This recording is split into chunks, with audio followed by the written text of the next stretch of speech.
we just thought to take a little time out to thank the Lord. Yeah. Thank you, Lord, for season 6. Thank you. Who would have thought a podcast could be a gift, really? That pressing B could spiritually uplift and simultaneously give a Pharisee fits. All in all, you the one controlling it, so the Lord is my shepherd, I can't go schizo. This new pot life is like a skit, though. A lot of people swinging, I didn't even throw a pitch, though. Forehead is flint, what I'ma flinch for? Nothing. We all gon' repent for what we did, so I'ma keep it moving. Ain't no stripper or no cussing gonna ruin what we doing. We are dwelling in communion. Assignment is different, dwellers get the sentiment. Vulnerability's my superpower, how many feeling it? Thank you, Lord, for this influence. Without you, influence just don't make sense, nah.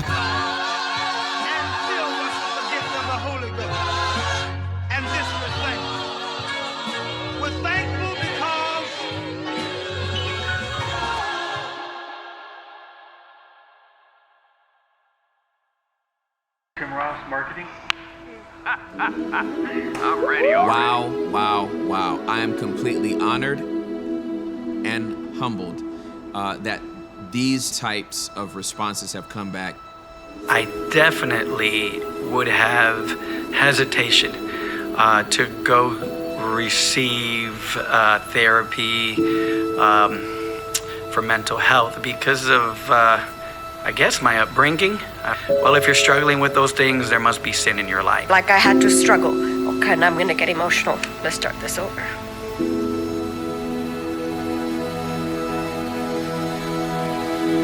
Sorry, but this kind of hits hard. Right out of high school, I joined, I was in the military. There's just a big problem with mental health in the military. You've got a lot of deployment stuff. You've got a lot of, there's just a lot of stressors on people. We're all human. And, we're all imperfect. I love the genuineness that he has. To know that there is somebody in his position who still deals with the same stuff and is willing to go and be bold about it. I'm glad that there's a course that can help you understand that you are still in your process. Thank you for doing the work. I appreciate you. There's more for you on the other side. We want to see you have peace of mind from the inside out. So please join us at Tome. Go to tomeapp.com. Welcome to the basement, ladies and gentlemen. I am your host, Tim Ross. It's season 6, fam. We have made it to season 6, episode 1. We are all glad that you are here. So shout out to Press B. Salutes. Shout out to Dwellers. Shout out to promoters, and all your generosity on Cash App and PayPal is greatly appreciated. We are so grateful you are with us, and we coming out the gate hot with season 6. Listen, I met this dude at a Spanish conference in Miami, and there was like just this instant connection and vibe, and I'm like, yo, I love this dude's story. I love his energy. I love his charisma. We got to sit down on a pod and chop it up. Now, this was a Spanish conference.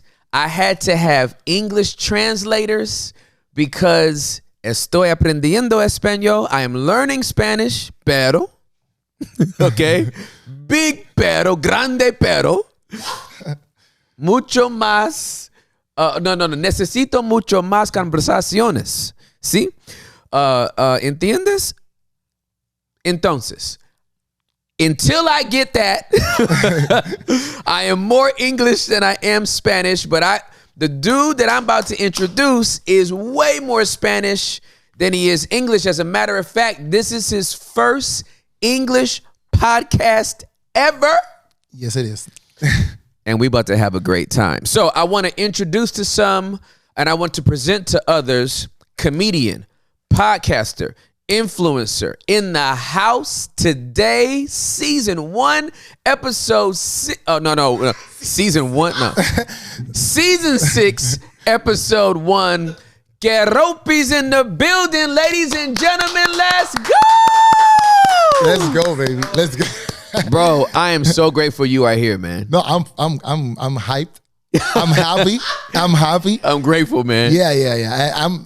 I never like when I was in Miami. Yeah, see? I went there like to see the preachers and all that Yeah. with my friend, Steven Yeah, Hunger. that's right. And next thing we're talking to you, Yeah. and it's like you told me like, oh, I'm gonna connect to Hector. That's right. And I was like, okay, because in Puerto Rico, I'm gonna say Puerto Rico because I don't know if the whole thing is like that. Uh-huh. But sometimes when you know people, it's like, yeah, I'm gonna do this and I'm gonna do that. Yep. And it doesn't happen. So No, that's all over, fam. yeah. That's not just in Puerto Rico. Yeah. Trust. So I was like, Tim Ross, maybe he won't call me never. Yeah. But I was like, it was good that I get to know you there Yeah. because I learned, and the thing that I learned the most there in Miami, Yeah. if my birth doesn't sound good, don't worry, people. I'm from Puerto Rico. Yeah, so, it's all good, bro. Talk your talk, bro. We good. So what I learned there, watching all of you guys, was like, man, I need to be proud to be a Christian and forget about all the things that maybe like human beings we try to accomplish. Yep. Like, get people to get to know you or Right, yeah. get material stuff or something like that. I don't Yeah. know. So I was grateful to be there and see great people that God is using. Yeah. And like be proud to be doing the thing that God called you to do. That's exactly right. Yeah. That's exactly right. That's what I learned there. And I was happy to meet you Yep. because it was like talking to a friend. It was like, yeah, I'm talking to Tim. So, Absolutely. No, there was an instant chemistry and a connection between us. Yeah. And, you know, I try to be a man of my word. You know what I mean? Yeah. And so when I said I wanted to connect and that I wanted you to be on the pod, I knew it was just going to be a matter of time and just scheduling and all that kind of stuff. And yo, you jumped on a plane Yeah. from Puerto Rico. You know what I'm saying? It ain't like you're a Puerto Rican that lives off in like, you know, Garland, you know what I mean? Or Dallas or something like that. Like you jumped on a plane, you and Jesus Puchu. Puchu, Yeah. Jesus Puchu. Yeah. And y'all just flew out here just to be with us. And so it means a lot to me. Yeah. It means a lot to me that you would pull up like that. Thank you. Yeah, Thank for you. sure. Absolutely.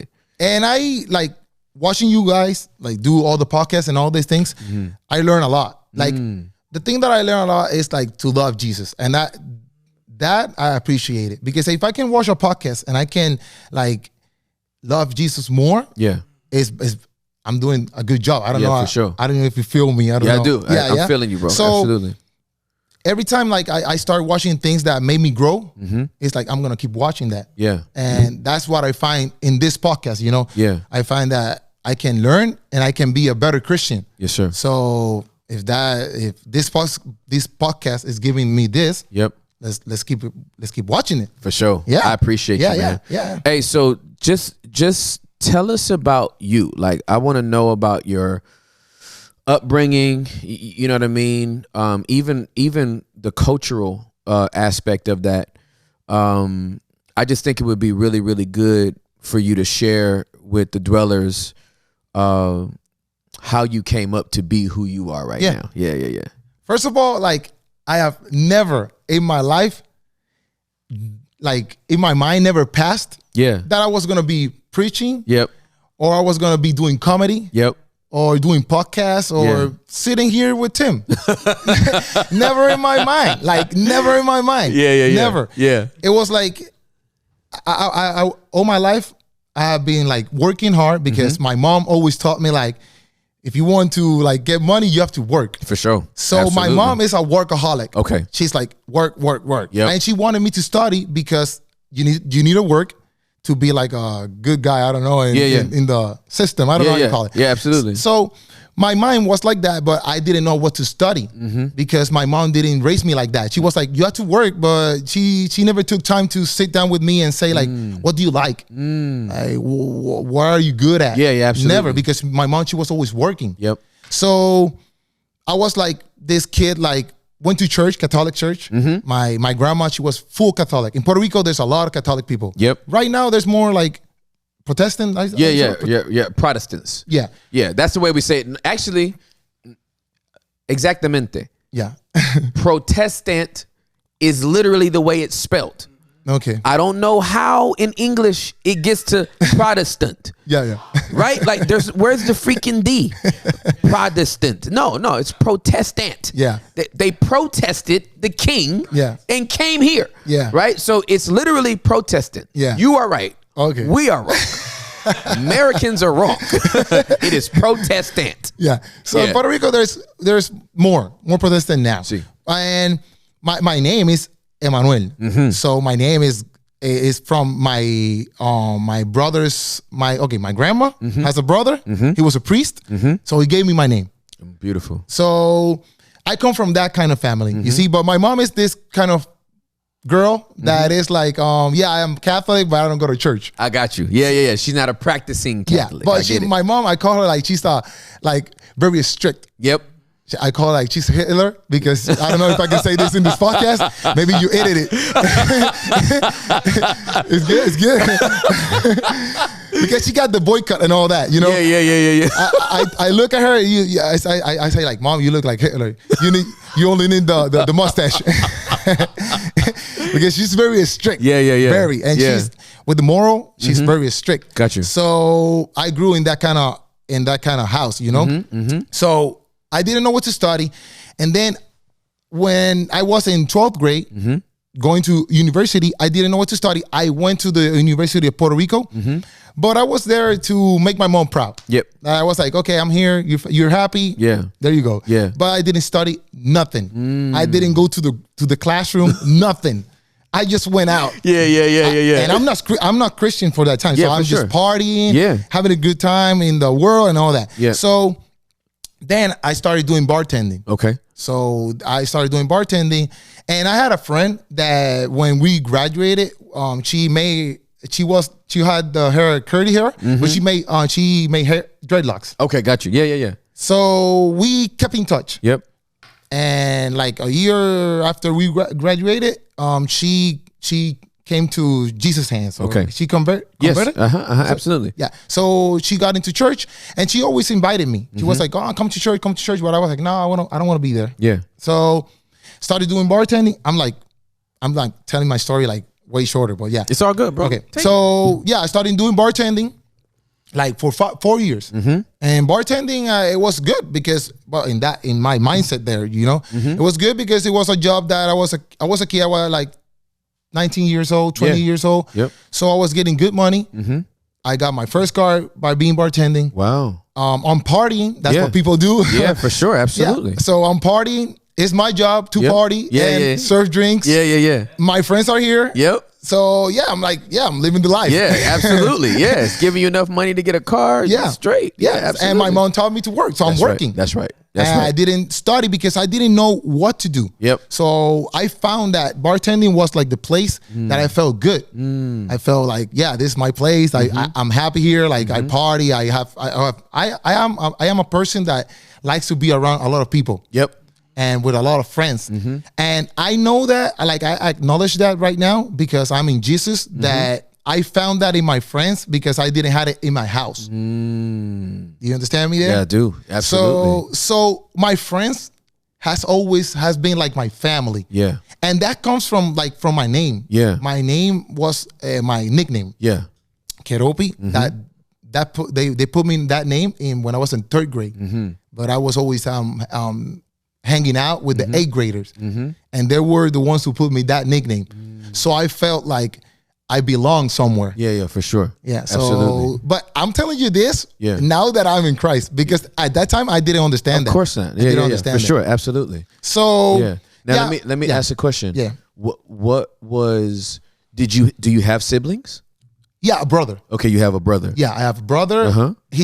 I'm 33. He's 30. Okay, got you. Yeah. Okay, so you have a younger brother. Yeah, but So- my relationship with my brother is not that kind of relationship. Like, yeah, you're my brother. Yeah. We go to places every single time. Yeah, you for and me, sure. You know, you Yeah, and me. yeah. No, it's not like that. Got you. He's like Understood. in his world, and I'm in my world. I understand. Yeah. Absolutely. Yeah. So and that happened, I think so, because I lived in California 2 years. Okay.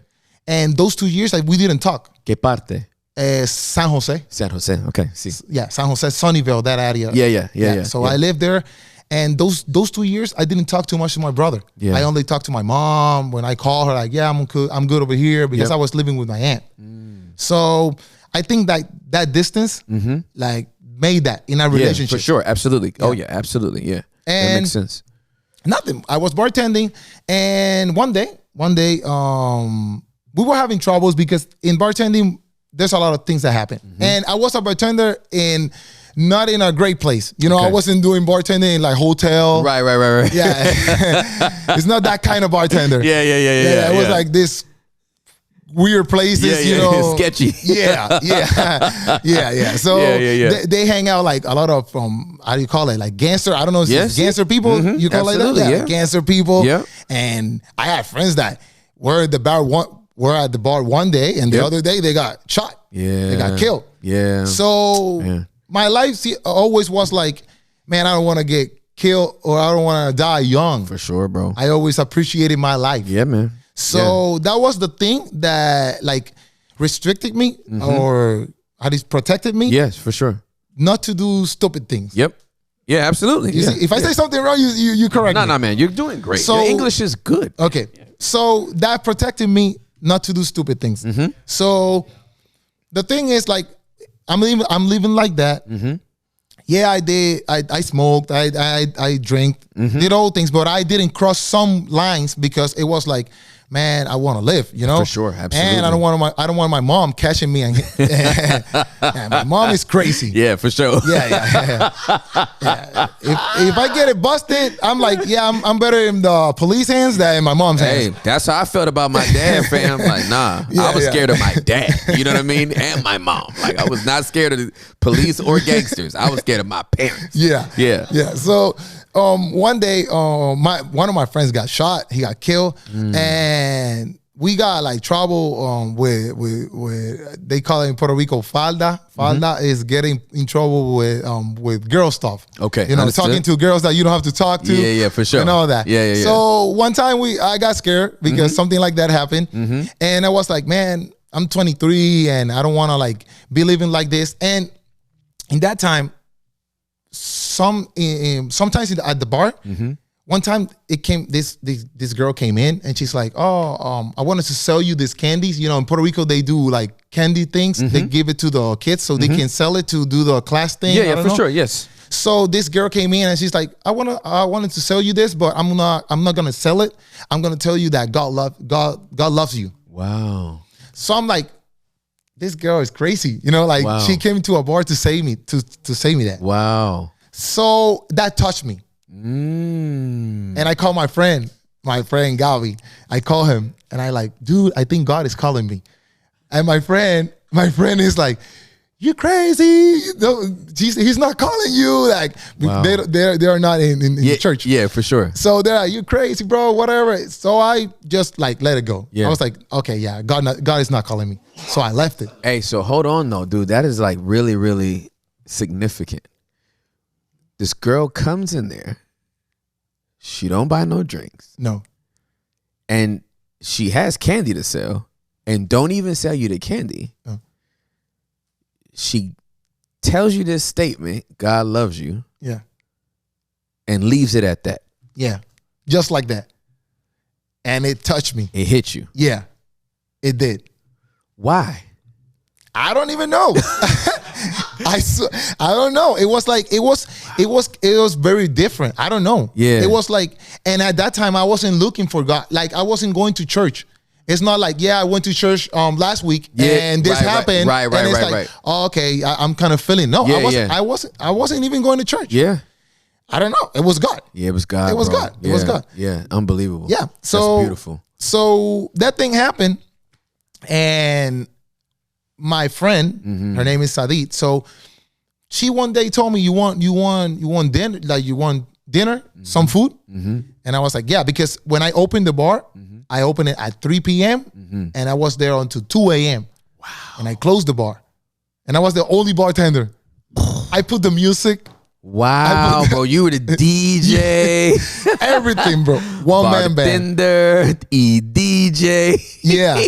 One man show. Yeah. Wow. Everything. Wow. Everything. The only thing that I didn't do is count the money at the end. That Yep. did it the boss. Yeah, for sure. Absolutely. But I did the whole thing. Wow. So one time she's like, "Oh, do you want lunch?" And I was like, "Yeah." And she brought me pizza, and she brought me how do you call it? It's like a card. In Puerto Rico, we call it tratado. Okay. It's like a card with a text, biblical text. Sí. How do you call it? Yeah. A track. A track? Pero en español es Tratado. tratado. Sí, Yeah, sí, entiendo. This verse from the Bible Sí. in a card. Sí. Yeah. So she gave it to me. And it was, I looked it up in English so I can say it because I know it in Spanish, but I don't know in English. Sí. It's this one right here. It's First of Samuel. Okay. Yes, absolutely. Primera Samuel. Yeah, Samuel. 16:7. 16:7. Okay. So it goes like, but the Lord said to Samuel, do not consider his appearance or his height, for I have rejected him. The Lord does not look at the things people look at. People look at the outward appearance, but the Lord looks at the heart. Yes, sir. So when I got that, yeah. So when I got that text, wow, it was like, okay, this is it. Like that touched me like a lot. Wow. A lot. Yo, bro, this is crazy to me. Hold on, bro. This story is crazy to me. Oh my God, Keropi. Wow, bro. Let me tell you why this is amazing to me. You got hit with 3 words. God loves you. Yeah. That was the seed. Yeah. That was the seed. Then you come back and get not John 3:16, No. right? No. For God so loved the world that he get 1 Samuel Yeah. 16 verse 7. Yeah. For man looks at the outward appearance, but God looks at the heart, and that's what opened you up. Yeah. Yo, the book is alive, fam. Yeah. That's all I can say. The book is alive. And it was crazy because right now I understand Wow. it. But at that time, like right now, I'm talking to you because I understand what had happened. Yeah, for but sure. at that time, it meant a lot. I'm talking in Christian way right now. Of course, understood. So it meant a lot for me because what I was talking to you earlier, Yep. I never felt like I belonged. And like in a place because I had dreadlocks, I have piercings back then. I have piercings, I have plugs, I got tattoos. Yeah. Yeah, I got tattoos all over my body. Yeah. My mom doesn't like that. My mom is like, when I got my first tattoo, my mom knew it and she threw me out of the house. So, and I didn't study.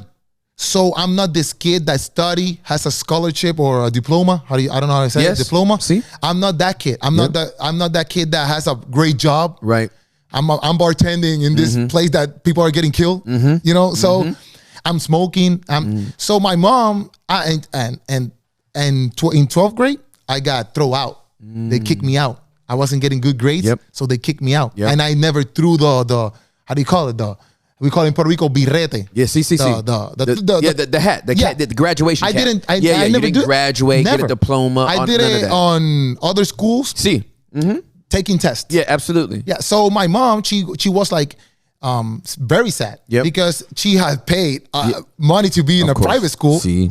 and then they kicked me off. Claro. So she's mad and sad, and seeing my conduct, she's like, "Man, I didn't raise that." Right. So she's decepcionada conmigo. How do you say that? Decepcionada. Like sad. I don't know. Decepcionada. Sad. Yeah. Like depressed. Not depressed. Oh, like, not depressed. When you like want your kid to do something but he doesn't do it. Disappointed. Disappointed. See. That's the word. That's the word. Disappointed. She was disappointed with me. So I felt like that. I felt like that in my family. That was I was a disappointment. See. So when I get this text, it's like, God doesn't like he's not disappointed in me. Wow. You see? So that meant a lot. So okay, this is beautiful. So this is crazy. Yeah. Okay, and I want to be careful with what I say because I want to honor your mom. Okay. Okay. Yeah. Your mom only knows what she knows, Yeah. right? Yeah. So she's raised Catholic, right? But she's not really practicing it, but she has high morals, high standards of what she wants for herself. She works all the time, and then she has a high standard for what she wants for you and your brother, right? You don't live up to that standard that she has. You don't check mom's boxes. So you're a disappointment to her, right? It would be very easy to believe that if my mom's disappointed in me, God must be disappointed in me, right? Yeah. Because a lot of times we draw a parallel between our parents' expectations and God's expectations, right? Then you find out God loves you. And not only does he not just love you, he's not even disappointed with you. Like that is like a... But I knew that when I started knowing Jesus. Yes. At that time I didn't know that. Right, absolutely. It was like, okay, God loves me. Yeah. And good. Yeah. And I felt it. Yep. But I didn't know it like I'm talking right now. Of course. See. Then looking at my background, I was like, oh, okay, that's why I like that much, that text, and that ministrated me like a lot. Yeah, for sure. So maybe my mom is not fully disappointed Right, to say right. like that, but I felt like that. Understood. That's the way Yeah. you experienced Yeah. it. Yeah, see. Yeah. Okay. And until this day, my mom doesn't understand what I do. She likes it, and she's like, "Oh, great! He's in a good place." Yes, you good. know, Yeah, absolutely. He's not at bartending. Right. It's better here. Yeah, for sure. But she doesn't understand it that well, because when she see me, like, I don't have the great house, I don't have money. I do this because I love it, and I do podcasts, I do comedy because Jesus told me to do it. She's like, bro, you are not winning any money there. So she's like, what are you doing? You're 33, you have a family. And for her, because she's not like, how do you say it, built like that. You're right, understood. She's built like, you have to work. Yeah, and absolutely. this is the life. Yeah, absolutely. And if you break that, you're not living. Yeah. So for her, she's proud, Yep. but it's not like, she's like, okay, It's still not up to her standard. Yeah. Oh, I feel like that. Yeah, understood. Yeah. Okay, but this is what's crazy, bro. And I want you to. But I love my mom. I love my mom. Oh, dude, I love your mom. Right? You know what I mean? I honor your mom. I'm always telling people when it comes to our parents that we need to give ourselves permission to honor and be honest. Not one or the other, both and, right? It can be, I love my mom and I love my dad and, as opposed to I love my mom, but Yeah. I love my mom, I love my dad, but it's like, no, two things can be true. You know what I mean? But I think what's significant about what you just said is that you're doing what you love, you're doing what you're passionate about. It doesn't meet this outward picture of success, but there's great fulfillment and great passion for what you do, which goes back to the verse that resonated with you. Man looks at the outward appearance. Yeah. God looks at the heart. Yeah. You're not basing your success upon what's in the bank account. You're not basing your success upon how big the house is. You're not basing your success upon how many followers you have. Your fulfillment comes from a place within, not from metrics without. And that I know people that have, you know, we both know people that are way more successful. They don't have as much peace. Yeah. Yeah. I know people that got multiplied millions more than everybody in this house combined, but we probably go to sleep faster than they do. Yeah. You know what I mean? So it is true that when you do something that brings you joy and peace from the inside out, you're going to always feel successful. Yeah. And it doesn't mean that like you're not gonna have times that you're gonna be like, God, Yeah, I'm sure. struggling right here, you know. Absolutely. Yeah, for but sure. but yeah, I feel good. I feel great Yeah. in the things that I do. I get struggles, like Yeah. I'm like, God, Yeah. I need this, I need money, Yeah, I for need sure. whatever. Yeah. Yeah, for sure. Absolutely. But at the same time, when it's time, like sometimes I'm like, okay, God, I'm gonna quit. I can't, because it's like I work at retail, like 8 hours a week, and sometimes when I'm there, I'm like, I'm not supposed to be here, because I know I need to be doing what you told me to do, But it's not like I cannot work at retail, but because I know I can be there. Yeah, for sure. But sometimes I'm the ministry to say it like that. It takes more weight to say it like that. When I'm at my job, regular job, to say it like that, because it's like, okay, you cannot quit because look how you feel here. Right. And that's nothing. That's not something that you are putting in your heart. Right. That's what God is putting in my heart. You know. Right. Yeah, for sure. So, but I didn't know that I can do all these things. Before Christ. Yeah. I learned. I started doing comedy after Christ because I didn't do that. I didn't do stand-ups or that. All came knowing Jesus. All right, so talk to me about this then. All right, so you have that verse kind of opens you up. When is that change for you? When is that commitment for you to Jesus that turns it all around? I got that verse, and that verse touched me like way big. Yeah, absolutely. That I went to a tattoo shop. I went to a tattoo shop and I made the whole thing right here. I got 2 roses, 2 hands, and a heart. Like the hand. Well, if you see it right now, it's like a gel tattoo because it's not that good. It's like a gel tattoo. It's not that kind of crazy, you know. It's not that good. It's like hilarious. But it's there. It's meaningful to you. Yeah. Yes, sir. So it's 2 hands, symbolizing God, Mm-hmm. and the heart. My heart, you know, like he is in the middle, like he's holding it. Mm-hmm. So I got 2 hands like this right here, the heart in the middle, and 2 roses right here. Wow. It hurt so much that I didn't finish it. It's only lines.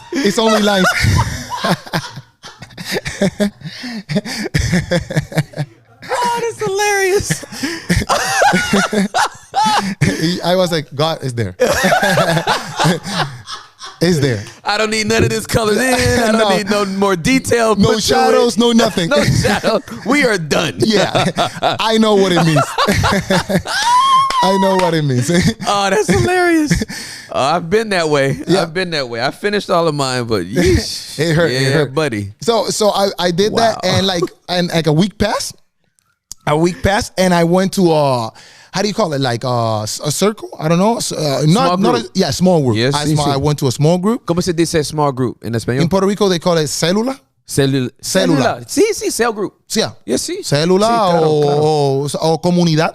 Comunidad. Sí. Comunidad. Sí. Hay gente que le dice, está hablando español aquí ahora. Sí. People say enlace. Enlace, sí. Yeah. Sí. So I went to a small group, the one that gave me the tratado. Trabajo, sí. She told me to go to a small group. Mm-hmm. I went there, and that day, Wow. That was it. Yeah, that day, Wow. I gave my life to Jesus. Wow. Yeah, and I was. If I keep talking, you tell me something, okay? Because I was. Hey, okay. talk. That's why you here, man. We love it. We love it. I'm here for it. Okay, so no, when I they gave my life to Jesus, I kept doing bartending because I needed to pay my car. Yep. I wanted to get out, Yep. but I couldn't that fast because I needed to pay my car. Yep. So I have been bartending and being Christian like 6 months until I got into retail. And people in the bar, they started calling me nun. Here comes the nun.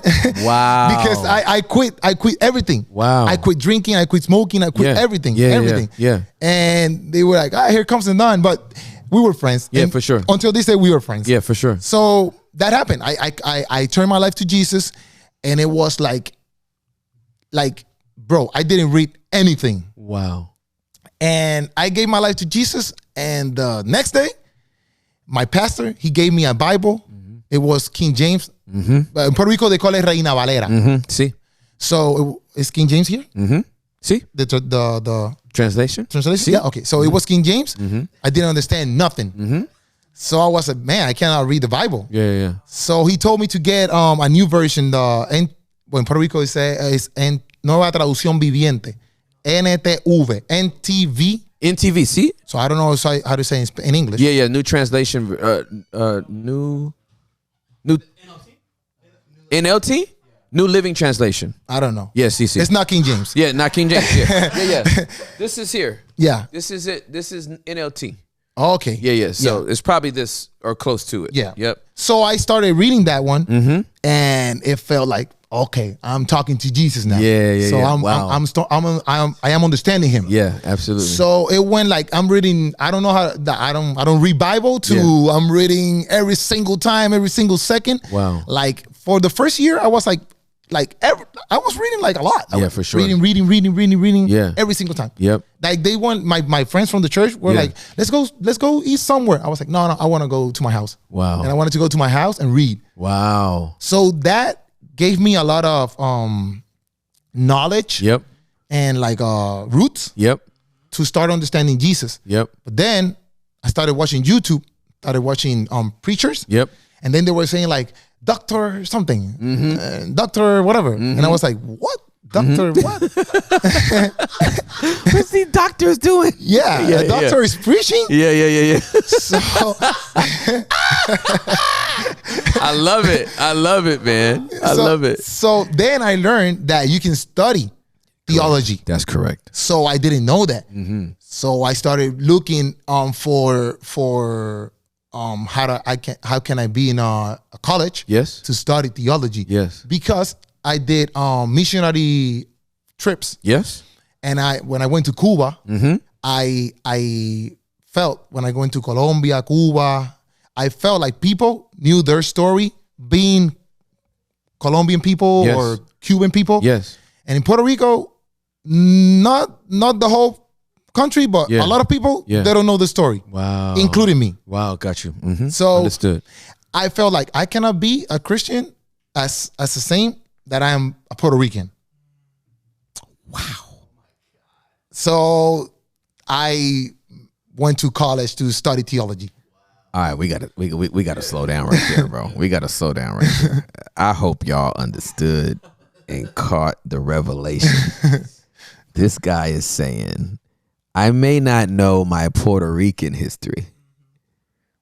Born into Yeah. this country, I may not know the full context of this story, but I cannot be born again into the kingdom of God and be as ignorant Yeah. in the kingdom as I was to the country I was born into. Yeah. Salute, bro. That's a, man, if you didn't come for nothing else, holy cow, that's amazing. Yeah. So I started studying. Wow, bro. Yeah. Yeah. I started studying and I didn't graduate but I got how do you call that? Beca. It's like government give you some help to study. Yeah. What is it? What is it for people that go to Puerto Rico is called Beca. It's a scholarship. It's a scholarship. Yeah. That See, but like when the government what is it? It's not. Is it FAFSA? I don't know. I'm not sure about the organization. Like a pet. Oh, FAFSA, Pell Grants, Yeah. all that kind of stuff. Yeah. Yeah. See, yeah. Entiendo. Yeah, I got that and I started studying, but then it ended and I couldn't pay. Understood. So it was hard. So I stopped, and it came COVID time. I stopped, and then I was like, okay, I'm gonna study then. And then it came COVID time, so I was like, okay, I'm not gonna study then. So it just stayed there. Yeah, understood. But yeah, that has been like my life in Jesus. Yep. Something like that. Yes. And comedy is something else. Yeah. Okay. So talk to us about the comedy. So you give your life to Jesus.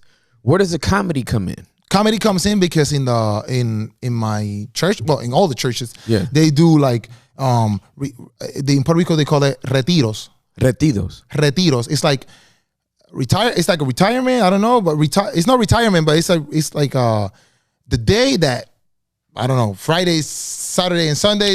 See. The young people are gonna be someplace staying there. Yeah. And there comes pastors and preachers, and you stay there like 3 days. It's like a retreat. That thing. Retreat. En español es Retiro. retiro. Yeah, retreat. Sí. It's that. Okay. Gracias. So in a retreat in my church, at my church, the great thing about my pastor was like he's a guy that he's like, go ahead, do it. Like he's not like, oh, you cannot do funny things, that's bad. Yeah. No, my pastor is not like that. Good. So applaud that pastor. yeah. Man. So the thing is, when I'm in the retreat, I'm doing MC, and I'm just doing it, and people are laughing. And the girl that administrated the whole retreat, she's like, next year, can you do like a comedy thing, stand-up comedy? And I was like, okay. When you say okay, but you are like, you're like, what am I saying? Okay, Yeah. I don't even do this. yeah, I'm just saying okay because I want to work. yeah, Yeah. exactly. I want to do something. Yeah, I want to do something bro. here. Yeah, you just made yourself available. Yeah, so I was like, okay. And then when time came in, I was like, okay, what am I gonna do? Because I don't know what to say. Yeah, and for then sure. the things that I knew about comedy in Puerto Rico, there's not a lot of comedians, so I don't have a reference. Yeah. And I was like, okay, so where do I go to? So I started hearing Pandora. And I went to PG comedy because the thing is I cannot do bad words. I can, so I put Pandora PG comedy. So this guy came up, Bill Cosby came up like every single time. I know Bill Cosby here is not good, but I don't know. No. Okay, let me say. Okay. Let me say. Bill Cosby. Yeah. To me. Yeah. Present circumstances excluded. Yeah. Right. We ain't talking about His life. his life. We're talking about his comedy. We're talking about his comedy. Yeah. And see, this is the thing. Let me just say this without going on a rant. Yeah. When you cancel someone, you are throwing out the baby with the bathwater. When you cancel someone, you are saying they've done no good because they've done some bad.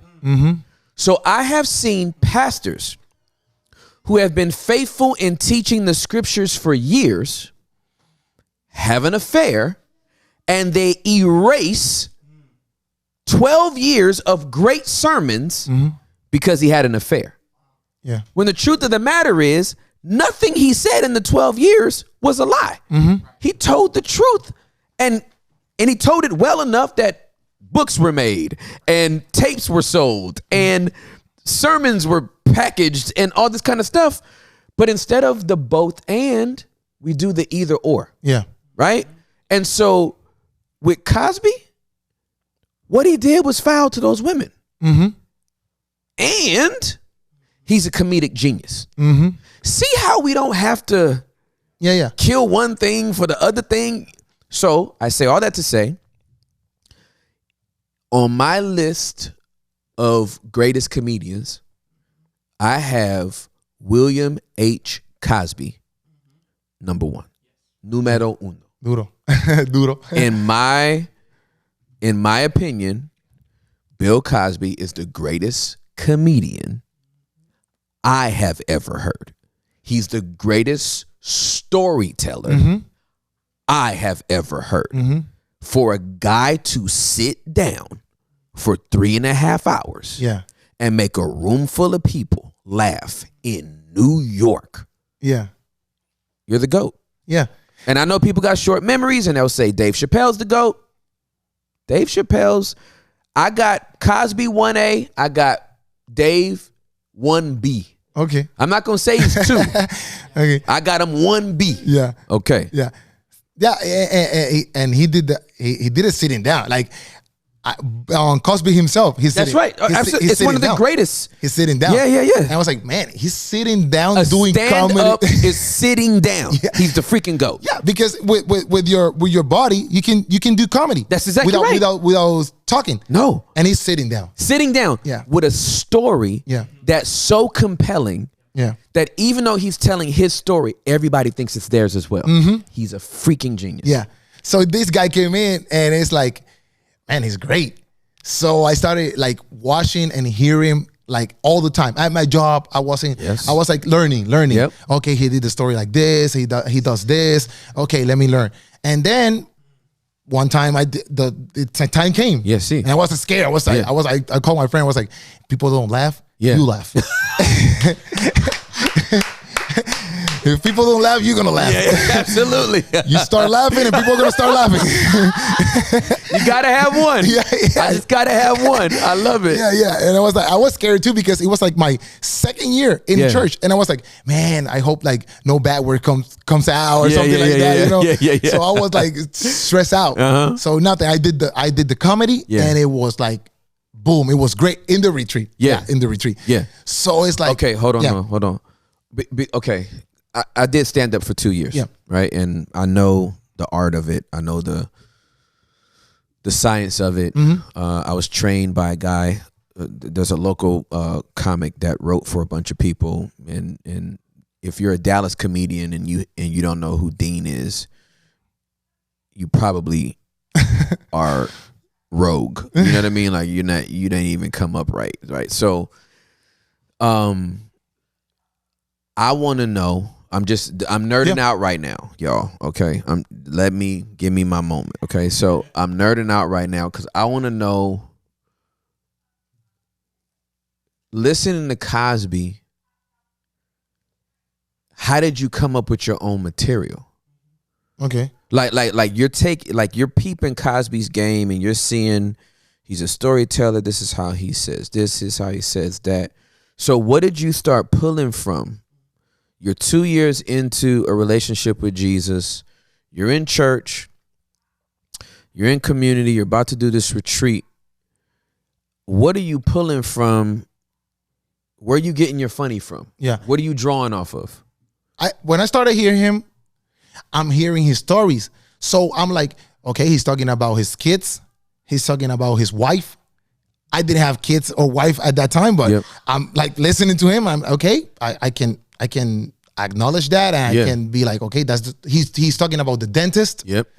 So I started like saying, okay, those things, like you said it, like I have passed through that. I have been in the dentist. That's right. And for me, it's funny. Like you have the thing here, and the dentist starts questioning you, and you're like, bro, I cannot talk. Right. Yeah. So I was like, yeah, that happens to me. Yep. So I started bringing out or thinking about things that happened to me with my mom. So my mom was the main. Yep. My mom, my grandma, my grandpa. Yes. You know, and my brother. Yes. And the things that happened that made me mad or made me a bad time. It was like a really bad time. At that time, it was bad, but now we're laughing at it. So I started like writing those kind of stories. Yep. So when I did the retreat, I was talking about, my mom, about she's saying that she's very strict. Right. So, and I started talking about that, but I didn't talk about my life being a bartender because I was scared. Understood. That people were like, oh, he's talking about marijuana. Right. Something like that. Yeah, it's like, oh, he's not Christian or whatever. Yeah, for sure. So I only talk about my mom, my dad, stories at my school, my friends, things that we did when we were young. Yeah. Talking about that. Yeah. And it clicked. Like everybody was like feeling it. All right, so this is fascinating to me, all right, because comedy 101 is you got to find the tension. Okay. That's one of the things we talk about. Where is the tension in the story? Where is the discomfort, right? Like nobody wants to, like a comedian's not going to have a great set walking up to the podium and the mic and saying, you know what I love? That's not where comedy starts. It starts with, you know what I hate? You know what pisses me off? You know what grinds my gears? You know what makes me mad? and the fact that, bro, it's just fascinating to me that you went Pandora PG, right? And Cosby pops up and you're like, I'ma tell a story. Yeah. Fam, round of applause. Round of applause. Keropi's out here. Oh, dude, no, I'm like, I salute you because most people don't inherently know to go get that. Okay. They don't. And the fact that came to you it's a gift, bro. And look at this, like it's a gift, bro. You saying that, and for me, it's like sometimes I don't feel like like a great comedian to say it like that, or you can do this, Keropi, like because I have not been in a school. Understood. Or I have not been like with great comedians beside me. Yeah, for sure. Or comedy clubs. Yeah. Like you see these people like are being comedy clubs or traveling. Yeah. And I'm like I doubt myself because I'm not that typically comedian that does it this way. Yeah, for sure. So it's like, am I doing it? Am I in the range of stand-up comedy? Am I really a stand-up comedian? So it gets to me sometimes. Understood. But I'm learning because when it all started, it was only at my retreats. Yes. And I was like, okay, I want to do comedy to other people because these people know me. Maybe they laugh because they know me. Right. Maybe I go to another place and they don't laugh. Yeah, for sure. So I started trying to get somewhere else. Yep. So I did something with other retreats in other churches, and they started laughing. So I was like, okay, I'm good. And one time, this pastor came to a retreat, and he's like, I'm gonna give you. He prayed for me, and he's like, you're gonna change atmospheres. But in my mindset, it was like, what is the dude talking about? Because atmosphere is like, what? You're like, you're about to change am I changing the weather? Yeah. I'm gonna make it hot outside. I'm gonna make it rain. What are we talking about? So I didn't understand that Christian language. Yeah, understood. Yeah. So I went to my pastor and I was like, he's saying that I'm gonna change atmosphere. What is that? I love it. So I didn't understand it, but that stayed there. So like doing our comedies. Yeah. I said I want to go to a theaters. I think the greatest thing that happened to me is like I didn't have no one saying to me, you cannot do that. You see?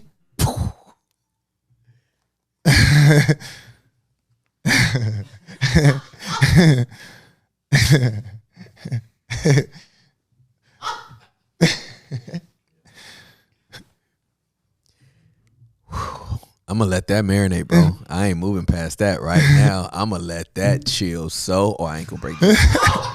I'm breaking the arms. No, I'm not. I just make something pop off. Thank you, Hector.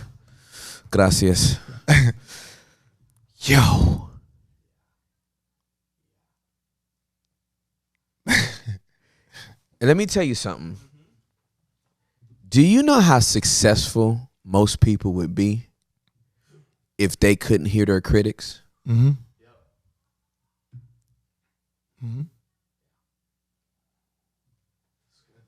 you know how much people could achieve if they didn't even know they had somebody that didn't like what they were doing? Most people stop because they hear the gallery. They hear the peanut gallery. Most people stop what they're doing because somebody told them, you suck. You had the benefit of what I call being blissfully ignorant. Right? Yeah, that's Hey, I'm going to tell you a story. This is crazy. Go ahead. Okay? This story is, when I tell you this story is crazy, this story is crazy, okay? So there was a woman at our church. She was at the Potter's house. And I think she might have been like Hawaiian or something. All I know is she beat stage 4 cancer. Okay. They told her, you have stage 4 cancer, which for the average person that knows cancer knows this is the worst stage, and this is basically a death sentence. This chick was like, cool. They were like, okay, so we're going to do chemotherapy and then we're going to try to make you as comfortable as possible. She was like, okay. She goes through all the chemo, and she survived. She's still alive right now. Okay. She beat stage 4 cancer. Are you ready for this? She thought there was 10 stages. Okay. Yeah, she was like, I'm not that bad.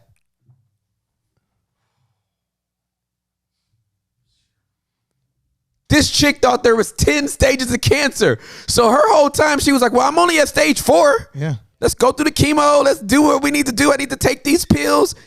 Woman's still alive to this day. Why? Mindset. Now, we know we attribute it to the Lord and we know it was a miracle and the whole nine. But there was something about the mindset as well. How much more could we accomplish if we weren't thinking in our mind, I suck at this. Da-da-da-da, da-da-da-da. Hey, some of y'all need to turn the comment section off. It ain't feeding your soul. It ain't feeding your heart. Learn this from me. Learn this from me. If you want to know why I have not shut up after the last 2 months I've gone through, because I don't read the comment section. Y'all can tag me all you want in any content you want, saying anything that I preached. I ain't listening to you. I ain't talking to you. I already checked with the people that matter to me, and you ain't one of them. You can do exponentially more if you get the negativity out of your life. You can do exponentially more if you get the negativity out of your comment section. Don't let them tag you. Just because they tag you, untag them. You ain't got to hear none of that. So, bro, your success came from not having any point of reference to be compared to. Who was going to tell you wasn't funny? In Puerto Rico. Nobody else knows what funny is. You found out on Pandora. Bro. And I salute.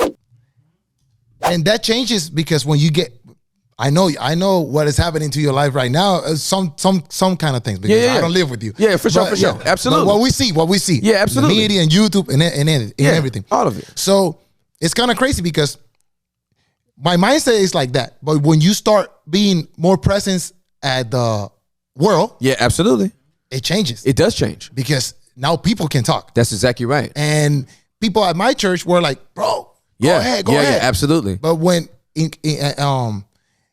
you start like I started doing videos because I wanted to go to the theater. Yes, absolutely. So that came in my mind. So I was doing the retreat. I'm like, okay, I want to go do it in the theaters because you do comedy in the theaters. Yeah, for sure. So that was in my mindset. Yeah. I wasn't thinking like you cannot do it because you're not nothing. I was like, I want to go there. Yeah, absolutely, for sure. Nothing else on my mind. Yeah, nothing else on my mind. There was a guy in Puerto Rico that does comedy. He did in Puerto Rico, in the United States right now. I saw him. I didn't know him. When I was doing the comedy, I got to know him. Well, know him in a YouTube way. Yeah, absolutely. Like Yes. See. So I want to do the theater. I do the theater, but my friend Gabi, the one that I told him, dude, God is calling me. Yeah, that's right. That's right. He tells me, if you want to do a theater, you have to do videos because nobody knows you. Right. So that's when I entered the Facebook world to do videos.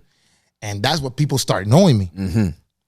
And it's different because now you're like posting things and talking. And right here, one day I made a video saying like when you ran out of toilet paper, I was like, oh, here's toilet paper. And we are like that. I made the funny thing. And then I was like, because in Puerto Rico, they know me with that kind of video too. Like I do funny stuff and then I change it to biblical stuff. Understood. I do the the switch. Yeah. You switch them up. I mix it up. Yeah. The same story with this meaning. Yeah, absolutely. So I was talking like when we ran out of toilet paper, we yell, "Mom, get me some toilet paper!" So I'm saying that comedy thing, and then I change it and I say, and that's how we are with God. Like we wait until there's no paper to yell at Him. So we're like, "Oh God, help us!" But you can like find the toilet paper like. You can see and you know that you're running out of paper, but we don't do that. You understand, right? Okay. I understand completely. So I was doing that kind of video, and one that video brought me problems because it was like, oh, you talking about toilet paper and bathroom stuff and that's not Jesus. That's not. And I can identify with you, Keropi. That sounds very familiar. Yeah, I really understand that. Yeah, I Toilet know you paper, understand it too. Jesus, stripper, Jesus. I get it. Yeah. I understand. Yeah. Yeah, I get it. And that kind of hurts. It hurts because in my mind, I'm not The only thing in my mind is like, I want to make comedy. I want to make you laugh. And I want you to know that Jesus is the way. Yeah. In my mind, I'm not thinking like, oh, let me not say this, or I'm just making the comedy. And I know that if I'm saying something bad, really, really bad, God is going to tell me. And I know if I say something bad and I didn't know it, I got people that I know that are going to tell me, bro, you did it wrong. Take it down. And I'm going to take it down. You see? And so it sounds like, based on what you just said, that when you said that, you didn't feel a conviction of the Holy Spirit. And those people that you trust that would tell you to take it down didn't call you and say, take it down. Mm-hmm. And so you had strangers telling you to take something down.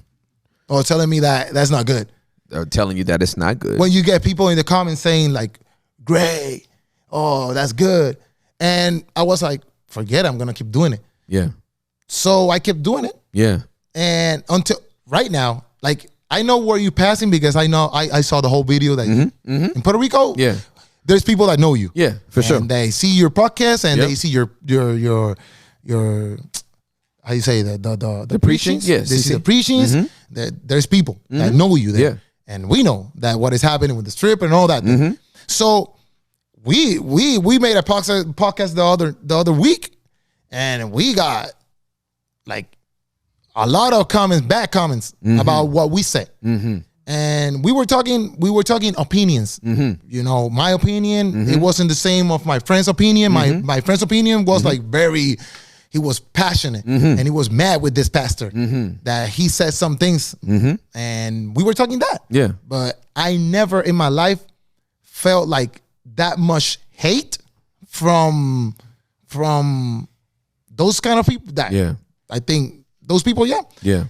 in my life, never. And I was like, bro, what is happening? Never. Like, I got like scared. I called a friend and I was like, man, I'm doubting if I'm even funny.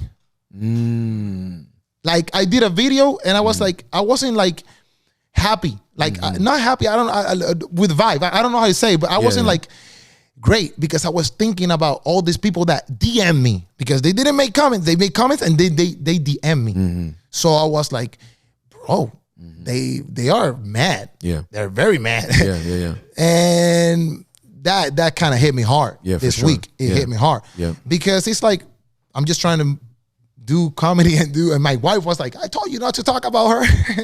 And I was like, man, why should I listen to my wife? Right. But whatever. I don't know what we were talking about that, but yeah, that happened. Yeah. That happened. Yeah. So nothing. The thing is, I went to a theaters. If you want to say, is this Keropi's podcast right now because I'm talking a lot. No, it's good. No. This is Yeah. what I want. But let me before you go move ahead, forward, go ahead. I wanna address this. Yeah. Right, because, you know, I felt it firsthand, and I felt it firsthand even before the comments about the backlash, as it were, from the comments about Jesus comparing Jesus to a stripper, or whatever. You know, I had some podcasts where I used some strong language, and then that flared up some people as well, and they've done some content, all that kind of stuff. And so, let me read a verse. Yeah. Let me read a verse to put my philosophy in context.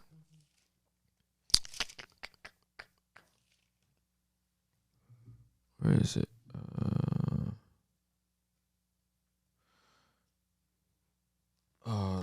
Hold on. I know it's in Matthew. I thought I knew where it was tagged. Give me 1 second. This is because I was just looking at it, so it might even already be up here.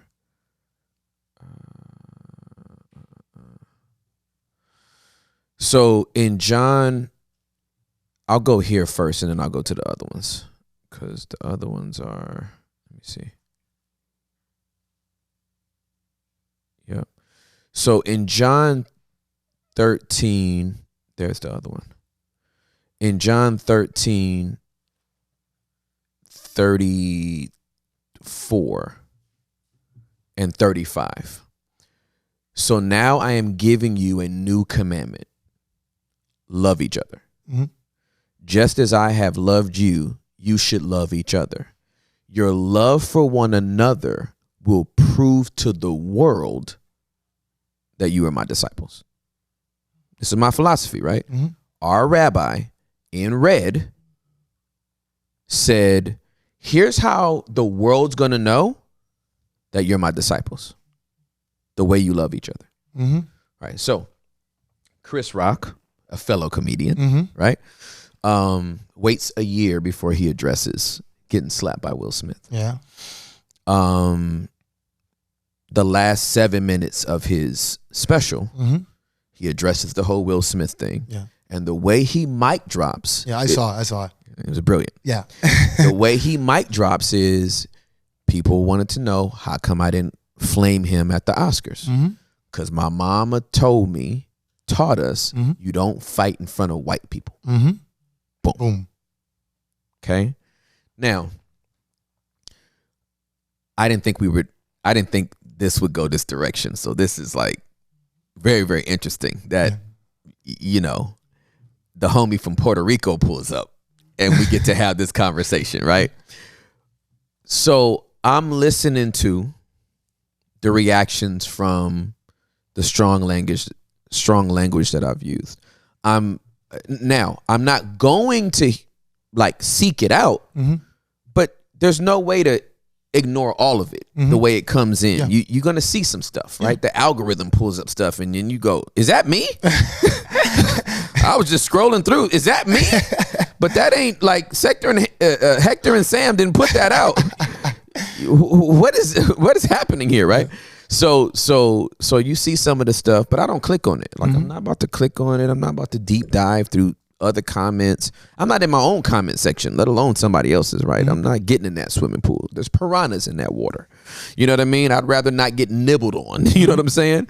So I see it. I'm like, oh, okay. And, you know, false teacher. And, you know, and then they're using little memes and they got little Russell Westbrook like reactions. I'm like, oh, does Russell Westbrook not like it either? Like y'all implying a lot, fam, you know, but I see it all in coming in and I'm like, oh, interesting. And then some of them are like very direct, like setting up a camera, like on your porch, like calling you out like it's a diss track, which is weird because I'm from LA and I'm from the streets. Like you call somebody out, they gonna pull up. Yeah.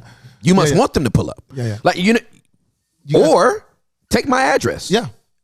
And pull up. Yeah. Like that's where I'm from. Yeah. You know what I mean? So I'm like, Jesus, help me. You know what I mean? Not to go whole nigga on, you know what I mean? Yeah. On the Saints. I understand. I'm just keeping it a buck, right? So then you watching somebody like looking in a camera that's telling you like you need to be smacked. You need to, you know what I mean? You need to sit down. You need to, and I hope you see this. And I'm like, fam, like you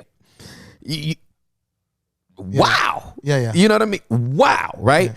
And then this happens, you know what I mean? Cause I'm like, oh, is that what you know what I mean? Like, hey, so you went, I get to go? Yeah. Since you went, do I get to, and then I go read the Bible. Cause I do read it. I'm not like, you know what I mean? Like I didn't go to church like twice and then go make up a pseudo Christian religion that I try to live by, and I'm out here smoking weed and taking shots and like, so let me tell you more about the Lord. Right? So I actually read the Bible and I'm like, okay, they went first, Lord. They went first. My turn. And then I read 13. 34 and 35. Your love for one another will prove to the world that you are my disciples. I'm like, dang. What is our rabbi literally telling me? Don't fight in front of unbelievers. Here's how they're going to know you love here's how they're going to know you're my disciples. Not because you say you a disciple. They'll know you're my disciples for the love you have for one another. You may not like them. You may not like what they say, but you got to love them. Mm-hmm. And I'm like, oh, Lord, have mercy on my soul. Chris Rock's mama told him not to fight in front of white people. And my good old Lord and Savior told me not to fight in front of unbelievers. Mm-hmm. So I can't clap back. I can't do a reaction video to their reaction video. Mm-hmm. I can't go in the comment section and like put their comment on the green screen and then talk about it. Mm-hmm. What I damn sure ain't gonna do is use this platform to like look right in the camera and be like, so-and-so came after me, I'm coming after you. So what I realize is the response we have to have is love. Mm-hmm. Well, that hurts more than Yeah. than the words, because now I can't respond the way you respond, and there's no way for me to convince you to stop doing what you're doing, because you actually think that what you're like, you've self-deputized yourself to defend Jesus. Mm-hmm. Like he needs to be defended. Yeah. So, bro, it's been a real Yeah. crazy place, and I can understand why you feel like this ain't even fun no more. Yeah. Why am I even doing this? Like, I'm not enjoying it no more. And here's the thing, I just want to encourage you now. Go count up those people that don't like your content. Yeah. But don't really do it though. Yeah, I but you, understand. But I you feel understand. me? Like, Yeah. if you count up the people that don't like your content Yeah. versus all the people that do, Yeah. Yeah. it ain't even close. Mm-hmm. And the thing that I learned right now hearing you, Yeah. it's like we made that content and we made it talking about a pastor. Mm-hmm. That's right. And because she says some stuff there in Puerto Rico that was like kind of crazy. Yep. Kind of we saw it bad. We saw it bad. Mm-hmm. So I know that it's my responsibility, and now listening to you. Mm-hmm. But that's the thing, because I can make mistakes. Yeah, for sure. And maybe people that I have talked about you, Yeah. then they talk to you and Yeah. they're like, you know what, Tim? Yeah. I made a mistake. Yeah, for sure. And you have to like do that. Yeah, absolutely. And I know that in my podcast, is the platform, you know? Yeah, for sure. It's my platform. Yeah. So my friends, they talked in a kind of way that if you can read like listening again, Yeah, maybe yeah. we can say like, oh, maybe we got in trouble for that. Yeah, for sure, absolutely. And I understand Yeah. that we have to like talk in love. Yeah, for sure, absolutely. Because my in the podcast, Yeah. my perspective, Yeah. always was like, but maybe she meant this. Like defending her. But maybe she meant that. Yeah, And my yeah. friends were like, no. Yeah. No, she yeah. didn't mean that. Yeah. And I was like, but I did it because I know that people like my friend felt like that. Yeah, for sure. And people like my other friend felt like Yeah, that. yeah, and for people sure. like my other friend felt like that. Yep. So I wanted to do it to just make an opinion. Yep, for so sure. it was like, okay, we because this thing went in all Puerto Rico, because it went to the medias, the big medias. for sure, absolutely. Secular medias, Yep. not Christian Yeah, media. So we talked about it because that happened. Yeah, for sure, that happened. absolutely. So it was It was already public. Yeah. It was already public, absolutely. And the media was talking, the news was talking about this. Yeah. And it was like, okay, let's talk about this. Yeah. But it went in a bad way. Yeah, understood. But my heart Yeah. really was like, okay, let's talk about it. I'm not like with her. Yeah.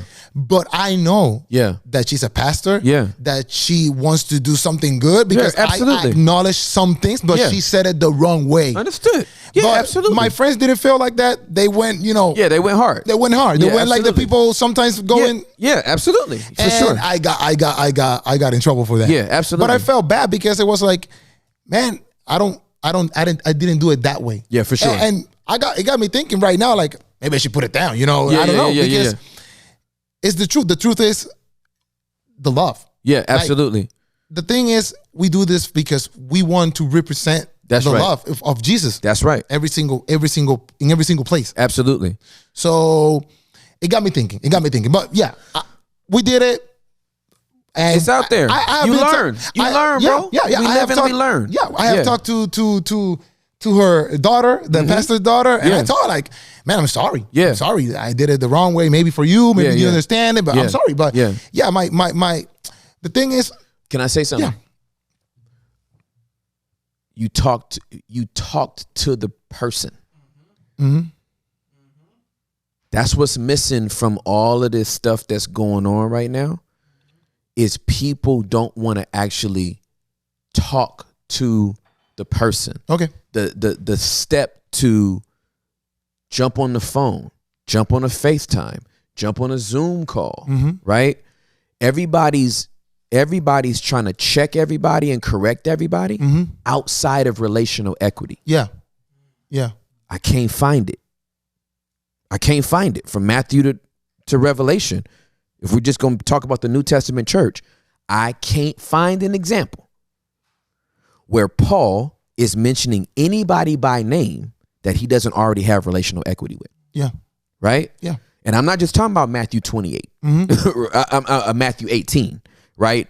I'm talking about the beef he had with Alexander the Coppersmith, the beef he had with Hermogenes, the beef he had with Phrygia, the beef he had with Philetus. Like he knows Demas, right? Demas deserted him. He's talking about a guy he knows, not there's some random dude named Demas out there doing stupid stuff, right?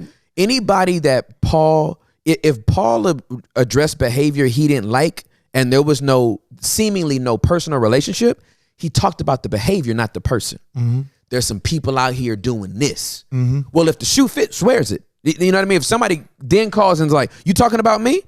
I'm just talking about behavior. If that behavior fits you, well, you know what I mean? If I'm like, hey man, these preachers needs to stop sleeping around while they're married and having side chicks and side babies. If somebody calls me and is like, bro, you talking about me? Bro, I don't know, am I? Do you have a side chick and a side baby? Like, you know what I'm saying? Like, I don't know, you tell me. But I didn't call nobody out. Yeah. Because yes, I want to defend the purity of the church. But the way I see it, there's some stuff that's just biblical canon and it's just like, this is what this is. So much of this is subjective. So many of these people's opinions, and you talked about the opinions earlier, right? So many of the opinions that we're throwing out there, they're very, very subjective. They're not objective opinions. There's cultural and subcultural context, nuance, all kind of stuff. There's stuff you can get away with in Puerto Rico that you can't get away with in Dallas, right? There's stuff I can get away with. I don't want to even say get away with. There's a way that I can communicate to a largely black audience, a largely urban audience that I would never be able to say to a conservative audience. There's stuff I say to a conservative audience I would never say to an Australian audience. There's stuff I would say to an Australian audience that I would never say to an English audience, to a Malaysian audience. By the way, this is places I've all been and not places that I'm just making up. Just want you to know that I have more stamps in my passport than some people have stamps on their letters. So I just want people to know I've traveled a bit, so I know how to communicate to more than one audience. But if somebody has an issue or a grievance with me and they don't want to reach out to me, they just want to talk about me, I can't give you a response. Yeah. Especially not in public. Yeah. Because then an unbeliever would be like, why would I ever go to church? They're divided amongst themselves. All they do is fight with each other. And then why would I go there? I just don't want that to happen. Yeah. You know what I'm saying? And so, yeah, bro, but we're all learning. Yeah. And let me commend you for being brave enough to step out there and figure it out in the public square, right? Because it's really easy for the person to sit back, ain't got no podcast, ain't got no content. Nope, they got 80 followers, 14 posts. You know what I mean? And then they're the ones that want to scream the loudest on, I'm the police for Jesus. He gave me a badge and told me to come out here and tell you you're wrong. And it's like, where are you at? Where your content at? Mm-hmm. Like if everybody's sermon is bad, where's yours? Mm-hmm.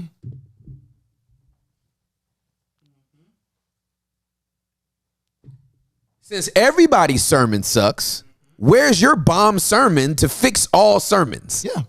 Since everybody's church is bad, please name the 5 churches you think are good. Mm-hmm. Oh, but that don't make your algorithm bump. Mm-hmm. 5 good churches everyone should go to.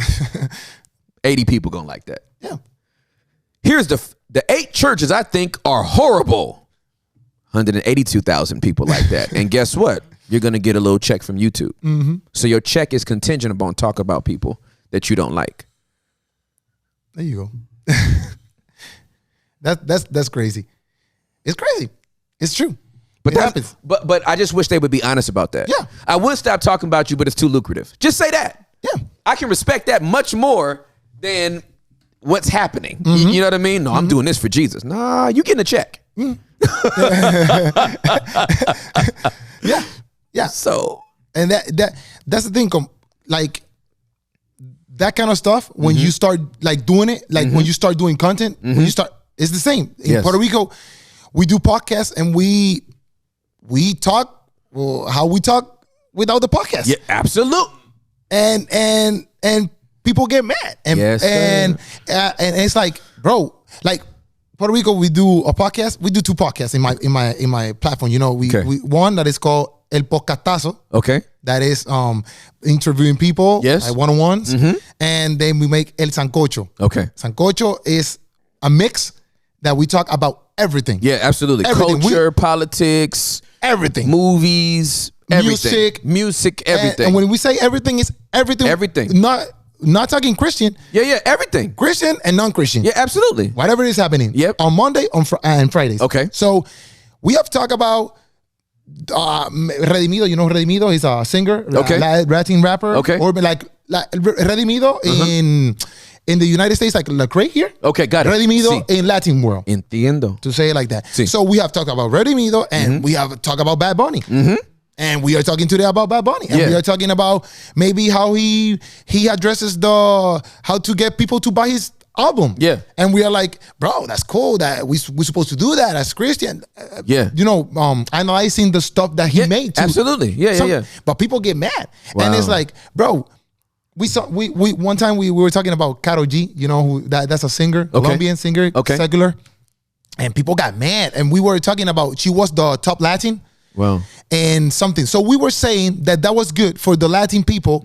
Okay, she doesn't represent the Christian people, but it's good because now people in the industry, in the music industry, start viewing Latin people as something good. That's right. So you can, back in the times, Puerto Rican people wanted to sing in English so they can get viewed. So when you got secular people like Daddy Yankee, Daddy Yankee singing with JC, right. It was like, whoa, he made it. Exactly. Exactamente. Yeah. But now if Latin language goes that high, and then you get Drake singing with Bad Bunny, it's like now they want to sing with us. Exactly right. So and Bad Bunny is not talking English. Yeah. So now the reggaeton. Yeah, he raised the profile. Yeah, so of the whole country. Yeah, Spanish. The language. Yeah, gets viewed. And I'm calling it a country, even though they say it's part of the United States. We know that PR is like this. You know what I'm saying? But you know, the language. Gets it gets viewed like it gets appreciated. That's right. It's not like you have to talk English to make it. No, you can do it in Spanish. That's exactly right. Look at this. Yeah, absolutely. So we were talking about that. Yeah. And people were like, "Oh, I don't know how can you be talking about Karol G that she's not Christian?" And I'm like, "Bro, if I go to church, you're gonna be talking about her."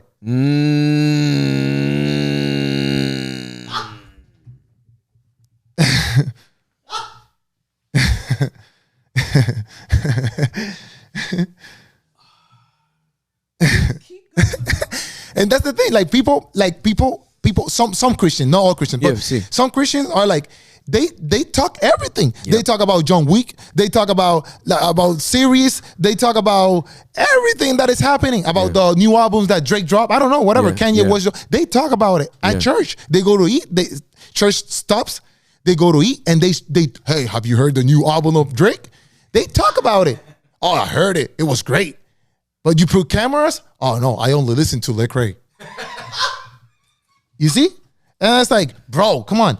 Like, honestly, I don't listen to secular music. Yeah, me either. I can listen to a music and I can hear something, but I don't listen to it. Yeah, absolutely. Honestly, Yeah. I can see rap. Drake, I like Yeah. it. He raps, Yeah. and I can be like, he's good. Yeah. But you're not gonna see me like every single day. Nah, fam. Put Drake on, man. Nah. Come on, put Drake. When No. I listen to a secular album, I listen to it straight through because I want to know how this person who has been given, who has a lot of influence, is influencing culture. Yeah. Right. You got like your top 10 to 20 artists that's influencing all the culture across hip hop, pop, R&B, soul. So I want to listen to their music because I want to know how they're informing the culture so I can stay relevant enough to know how to talk to the culture. Yeah. Right? My boys, you know, I always tell them, hey, I don't want you to listen to secular music. And when you're ready to listen to an album that all your friends are listening to, just listen to it with me. Okay. We're going to all get in the car. We're going to listen to the whole album together. You can stop after any song you want to like break it down if you want to know some stuff. But there's going to be a pop quiz at the end of this. Yeah. At the end of this listening party, because I want to know what your takeaway is. I want to know if you agree with it. I want to know if we pull up the lyrics without this music, do you know what it means when this dude is talking about, I keep 2 bad hoes in the bed? Do you want 2 bad hoes in your bed? Yeah. I need to know what type of dude I'm raising. Do you think your mama's a hoe?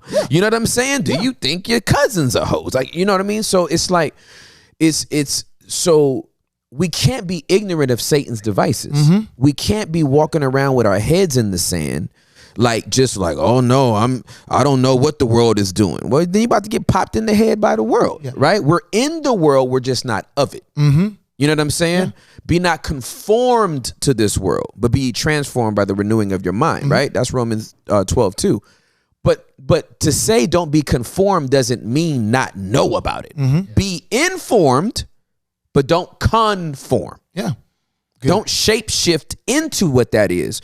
But I got to know what it is or else I don't know how to navigate. And it's like, don't act like you don't know, because people act like they don't know. That part.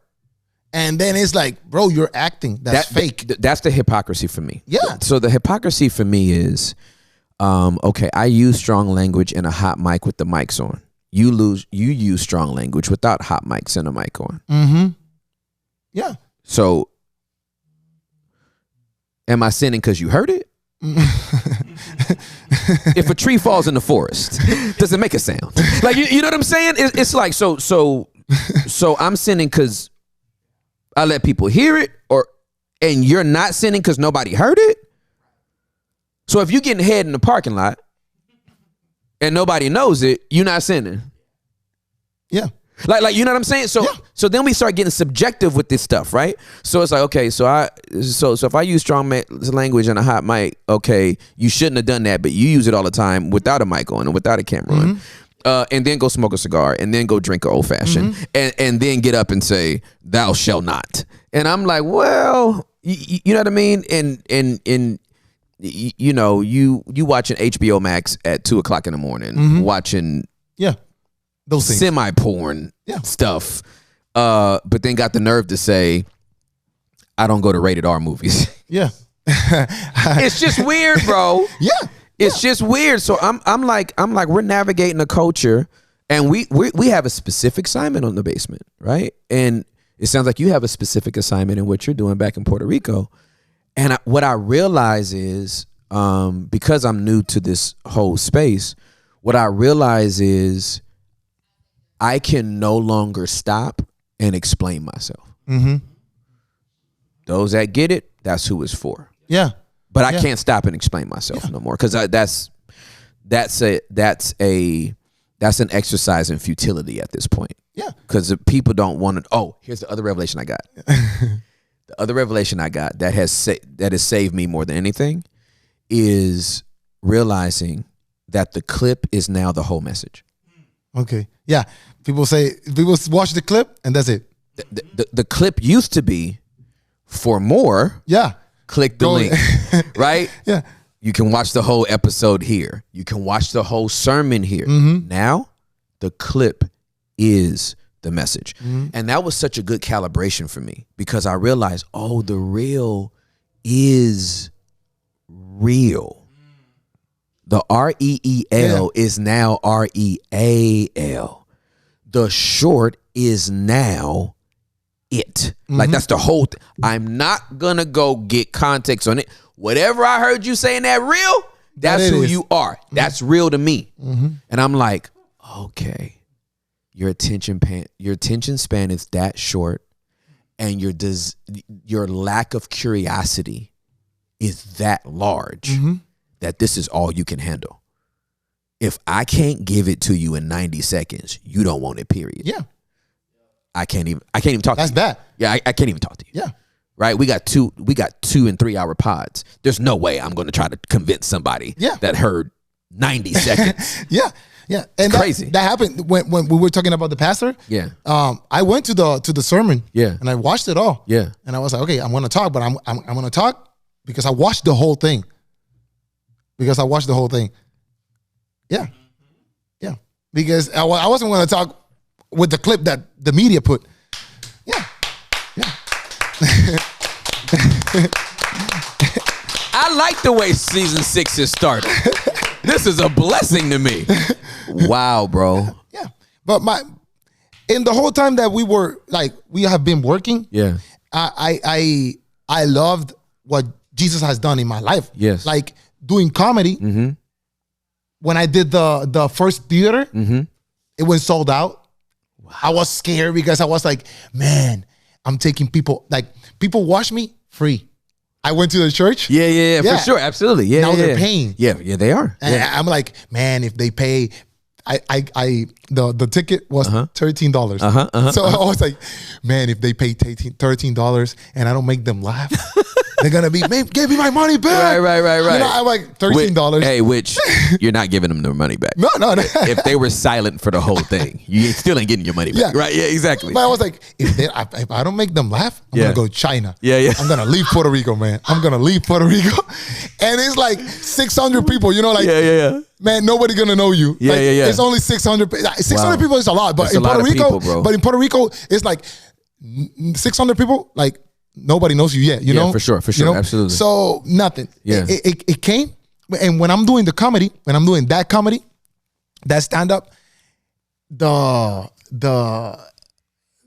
word that the pastor gave me, the atmosphere, absolutely, it came there. Yes, sir. That's when you were shifting the atmosphere. Yeah, it was like, wow, this is changing atmosphere. Yes, sir. It came doing the stand up. Yeah, and it passed like a year from the word. Yeah, or 2 years from the word. Yeah. So when I was doing the stand up, that word came. Yeah, and it was like, this is changing atmosphere.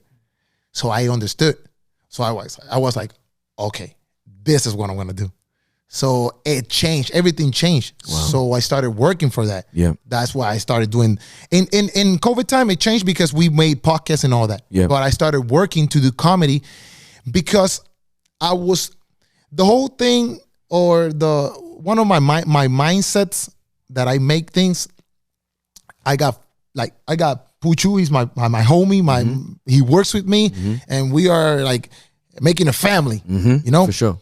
But I got 5 friends that one lives here in Dallas. Oh, wow. And I studied with them from 9th grade, and they're like my family. Those are the guys that saw me, you know, bad. Yeah. And now here, you know, it's like, for sure. So I always work like saying, if my friends liked it and they laugh about it and they're not Christian, I'm good.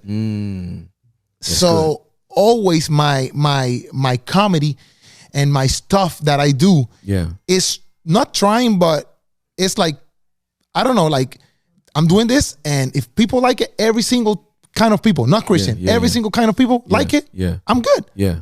Like I do it for all the people. Yeah, I don't do it for Christians. Yeah, for sure. I do it for all the people. Yeah. And it's great to have a full theater filled with Christian atheists, Yeah, for sure. Buddhists. I Yeah, don't know, absolutely. filled with all of those people. Yeah.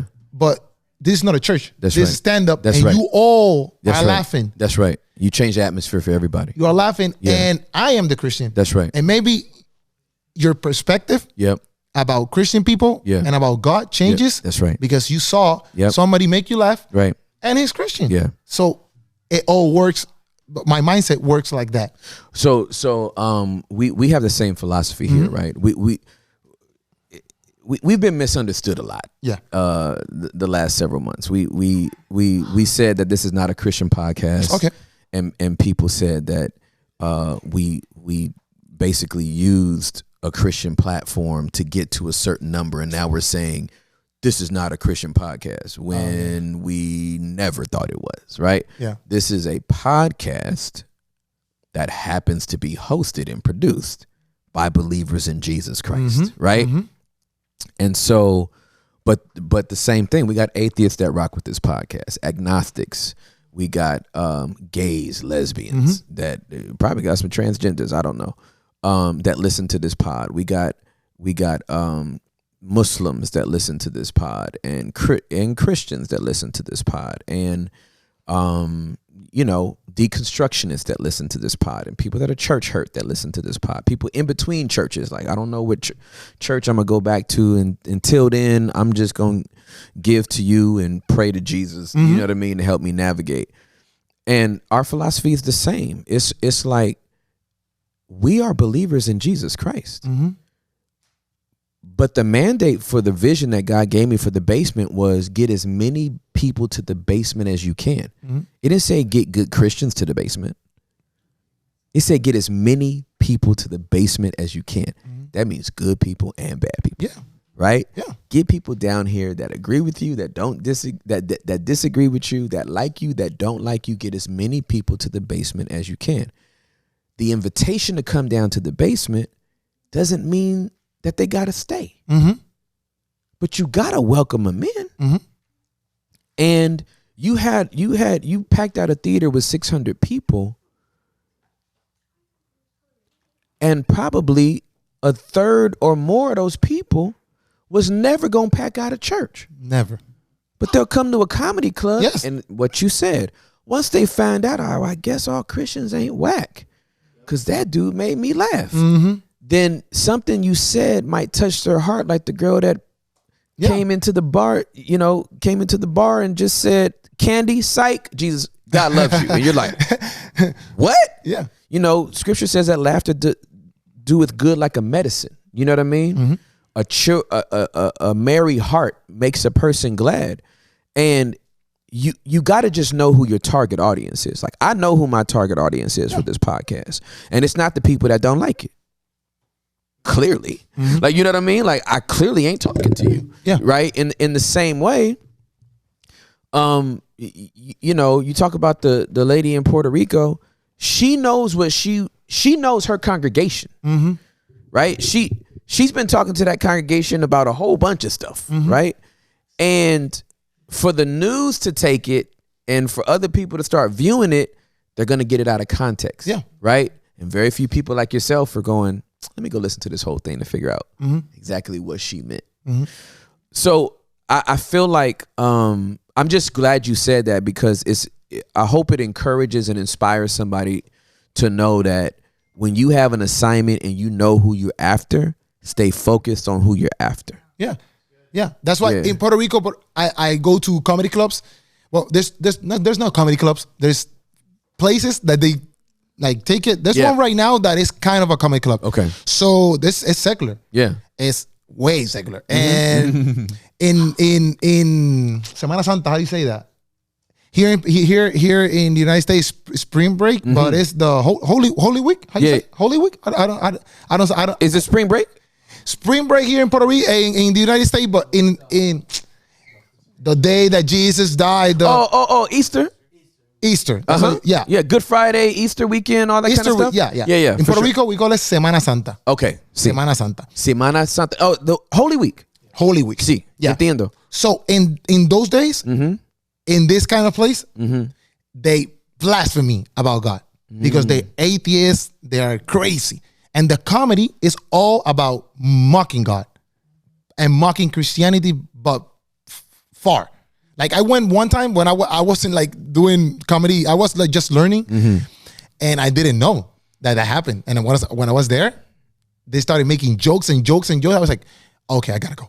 I gotta Wow. go. It's that bad? Yeah, it's really bad. So they called me. They told me if I want to participate in an open mic, and when I participated. I have participated, and because what I was telling you, sometimes I doubted myself, and I was like, oh, I can only make people laugh, Christian people laugh. I want to laugh. I want to make all of them laugh. Right. So I went to these places to make all of the people laugh.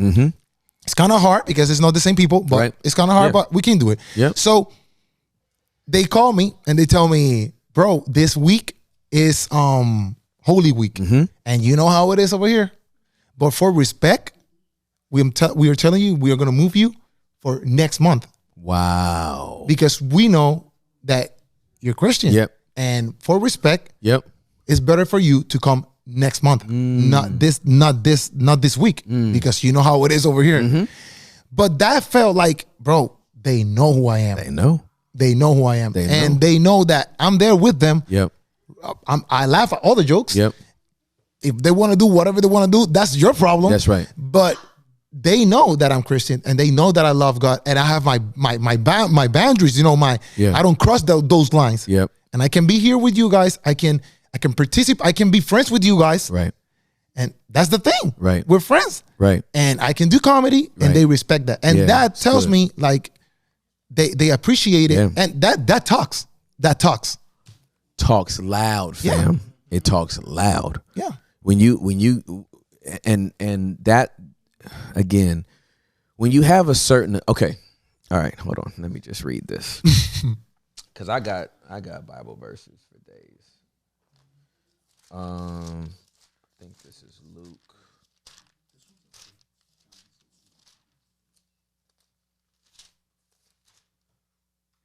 Is it Luke?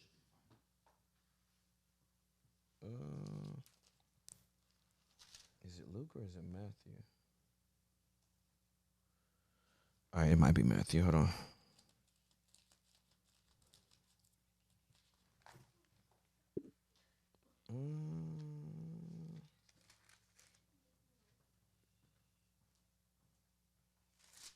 Hold on. Yeah. Oh man, these scriptures just they be popping in my head, and I'm like, is it? Thank you. Let's see.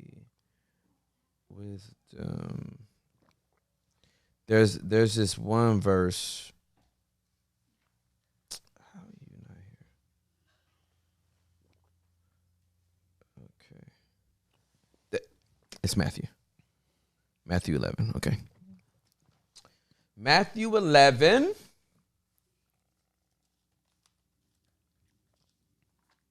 Do I have it tatted? Yeah, I do. Okay. So I'm gonna just read this and I'll break down like my philosophy on it. For this is Jesus talking again. All this stuff is in red, fam. For John did not spend his time eating and drinking, and you say he's possessed by a demon. The Son of Man, on the other hand, feasts and drinks, and you say he's a glutton and a drunkard and a friend of tax collectors and other sinners. Basically what Jesus is saying is, you can't win. I can't win with you. If you're determined to have a perspective of me without getting to know me, it don't matter if I decide not to drink, you're going to call me a demon. And if I hang out with people that do, you're going to say I'm a sinner. Here's what he follows up and says. But wisdom is shown to be right by its results. So for all them people that got a problem with what you're saying, they can't see that the way you have expressed the light of Jesus through comedy is actually having a result on the people that they can't reach. And that sometimes you can't see. Listen, dude, I'll be 48 next month. Okay. I shouldn't say next month because I don't even know when this pod's going to air. So I'm 48 on June 26th, right? I'm 48 this year, however you want to take that, all right? 48 this year. I've been around a while. I ain't 18, I ain't 28, I ain't even 38, right? I'm 2 clicks from 40. I mean, I'm 2 clicks from 50. Right? So peep game. There's a bunch of stuff I've questioned in my life. Like, I don't know what they doing. Just to find out later, they were right. Okay. I'm glad I didn't say nothing. Yeah. Right? Yeah. There's some other stuff I've seen, and I'm like, I don't know what they doing. Then later I find out, yeah, I was right. Yeah. I don't know what they was doing. Right? Yeah. Wisdom is proven to be right by its results. Sometimes you got to let some stuff marinate before you find out if the way it looks don't tell you. Sometimes you got to see what the results are, right? Is there really heart transformation? Is there really are people's lives really changing? You can't tell up close sometimes. You got to just let some time go by. Wisdom is proven to be right by its results. What Jesus was saying is, John didn't do none of the stuff you accuse me of, and you said he's a demon. I do everything John didn't, and you think I'm a sinner. John was right by not doing any of the stuff. I'm right by doing all of the stuff, and you ain't gonna know unless you let some time go by. Yeah. But what do we do when we don't understand something? What happened with Jesus? Crucify him. I don't understand it. Crucify him. Oh, let me put that into 2023. I don't understand that. Cancel him. Cancel him. Cancellation is the new crucifixion. Yeah. Yeah. Cancellation is the we might as well be in a digitized Rome. Right? We're not nailing people to the cross no more, but we are crossing them off of our programming. Yeah. All because I don't get that dude. Cancel. Yeah. Since I don't understand him, no one should listen to him ever again. Yeah. Now, if you Harvey Weinstein, I want you in prison. That ain't cancellation. That's freaking corruption. Go to prison. Yeah. Right? Robert Kelly, I don't care how many dope songs you wrote. Go to prison. Right? Like, you do something scandalous and corrupt. Epstein, get in prison. Right? And then kill yourself before you have to tell on everybody else that was on the island. I'm not talking about covering up corruption. Yeah. I'm just saying everybody that you don't like got to be canceled. No, and get to know him. Get to know that's too much work. Don't say that, Kadopi. At least you know you watch it because it's the same. It's this going back to that verse, but going back to the verse that I told you. Yeah, it's the same. You can see something. Yep. And doesn't look good. You can see me, and you can say he's a Rasta man. You know, he smokes a lot. Just off perception, just off your look. Yeah. Absolutely. But sure. you don't wait for it. Yeah. Wait for it. They're not gonna wait. And you're gonna see that I'm not that guy.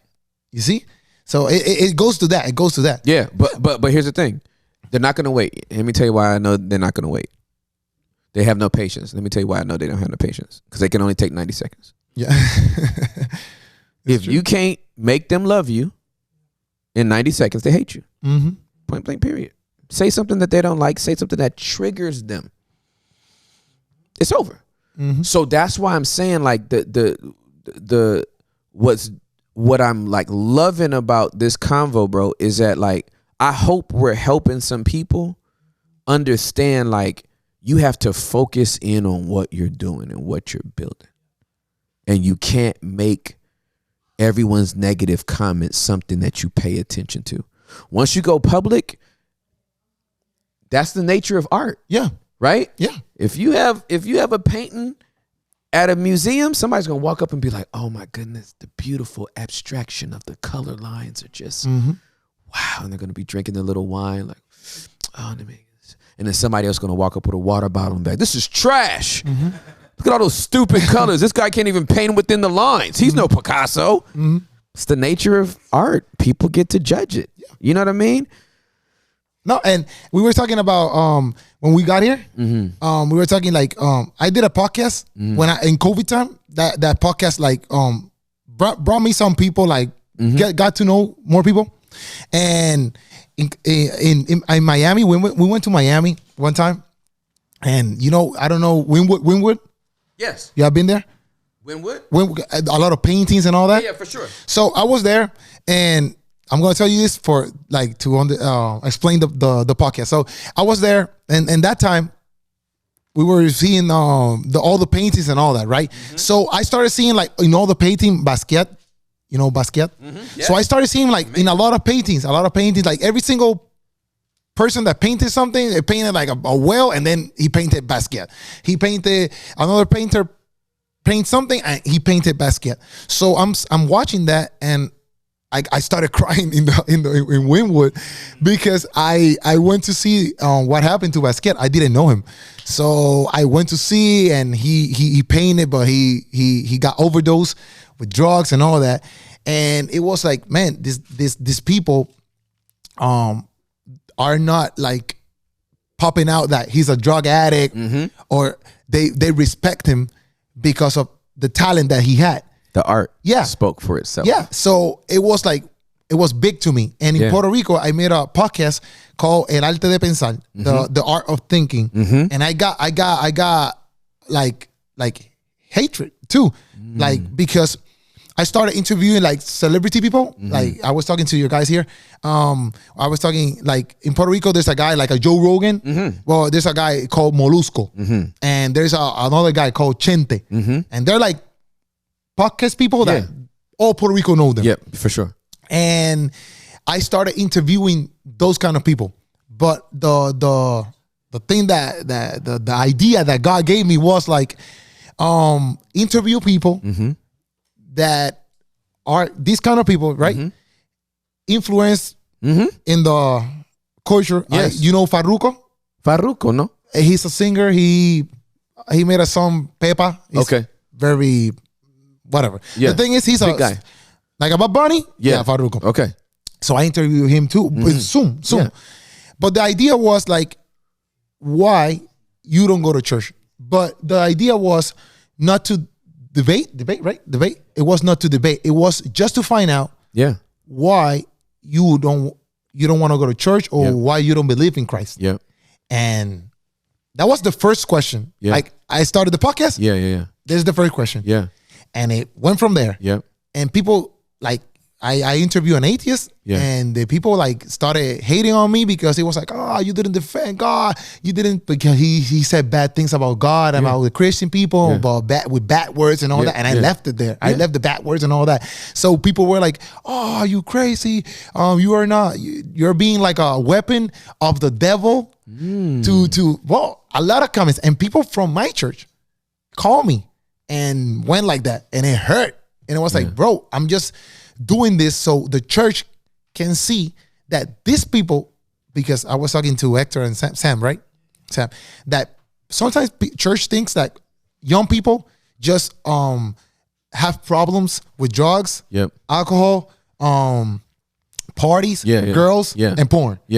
And not all the young people have those 5 things. That's exactly right. Like there's young people that read a lot, and they have problems with philosophy. Yeah, that's right. Or history. That's right. Absolutely. And or the Bible. Yeah, they know more than a lot of Christians. That's exactly right. And it's like, dude, these people don't even smoke. Yeah, exactly. They don't even watch porn. That's exactly right. But they don't believe in Jesus. That's exactly right. So I was like trying to make the podcast so the church can view more the heart. Like see more the heart. Yeah. Like listen to his heart. His hurt with the church for this.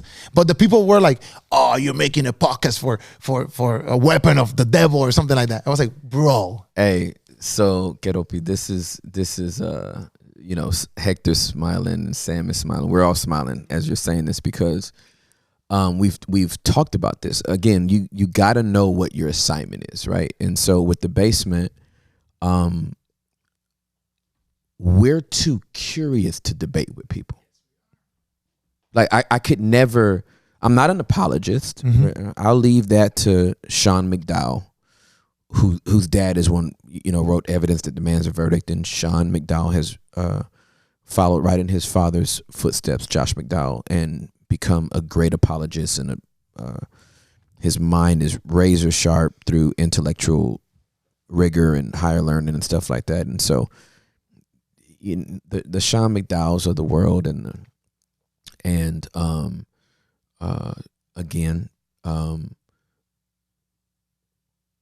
Ravi Zacharias trained up a whole generation of apologists. Forget what we learned about him, right? Again, two things can be true. Yeah.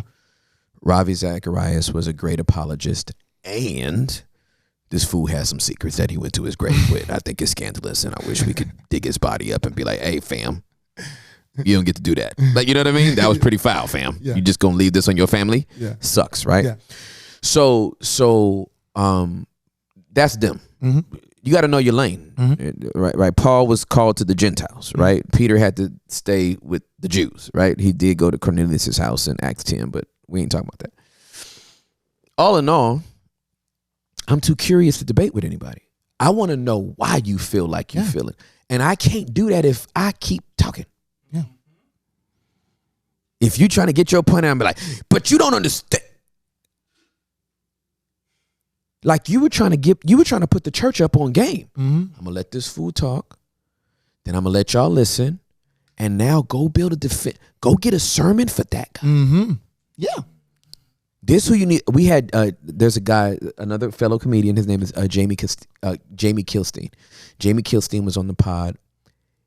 I can't tell you how many times he's told me a pastor listened to that pod and like reached out to him to say, you've changed the way I have to think about preaching, because I realize I'm not reaching you.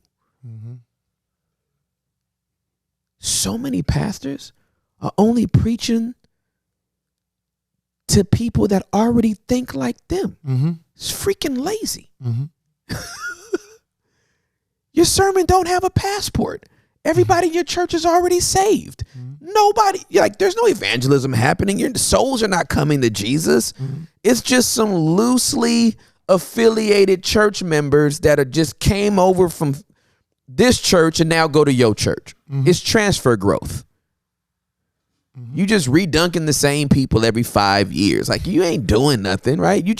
You're not advancing the kingdom. You're maintaining it.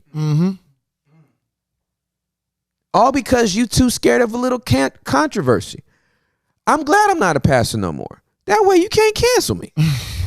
Ain't no damn church vote. Ain't nobody gonna be like, crucify him. You can't cancel this podcast. Yeah. Ain't no board controlling this podcast. You know what I'm saying? If I go too far, I'm pretty sure the Holy Spirit will tell me, or Juliet, who seems to be the Holy Spirit most times, will come and tell me about myself, right? Yeah. I'm still under accountability. I'm under authority. I ain't gonna even repeat to you who my accountability and my authority is, because y'all gonna be mad that they still let me talk and let me preach. So it's just the fact that they miss it lets you know they don't understand it. And if they were patient enough, they would realize wisdom is proven to be right. By the results, but they don't want to wait for the results. We are quick to kill and cancel what we don't understand and or disagree with. And that's just the reality of this world, bro. And it's a very interesting place to navigate. It's crazy. That I have learned because if someone, I have get invited to prisons, and I have get invited to rehab places. Yes, of course. My jokes there, they are not talking about my mom. Can't be. Not there. No. It's a different audience. Yeah. If you listen to me there, you're gonna be like, he's from hell. Oh, wait a minute. Keropi, you're not saying that you actually switch up how you talk to different audiences because you're trying to be all things to all people so that you can reach them. Because that ain't in the Bible nowhere. Where are you getting that from, Keropi? Is that just something you're making up off the top of your head, or? You don't have the same one size fits all message for everybody? Yeah, I don't have it. Is that not how the gospel? Dang.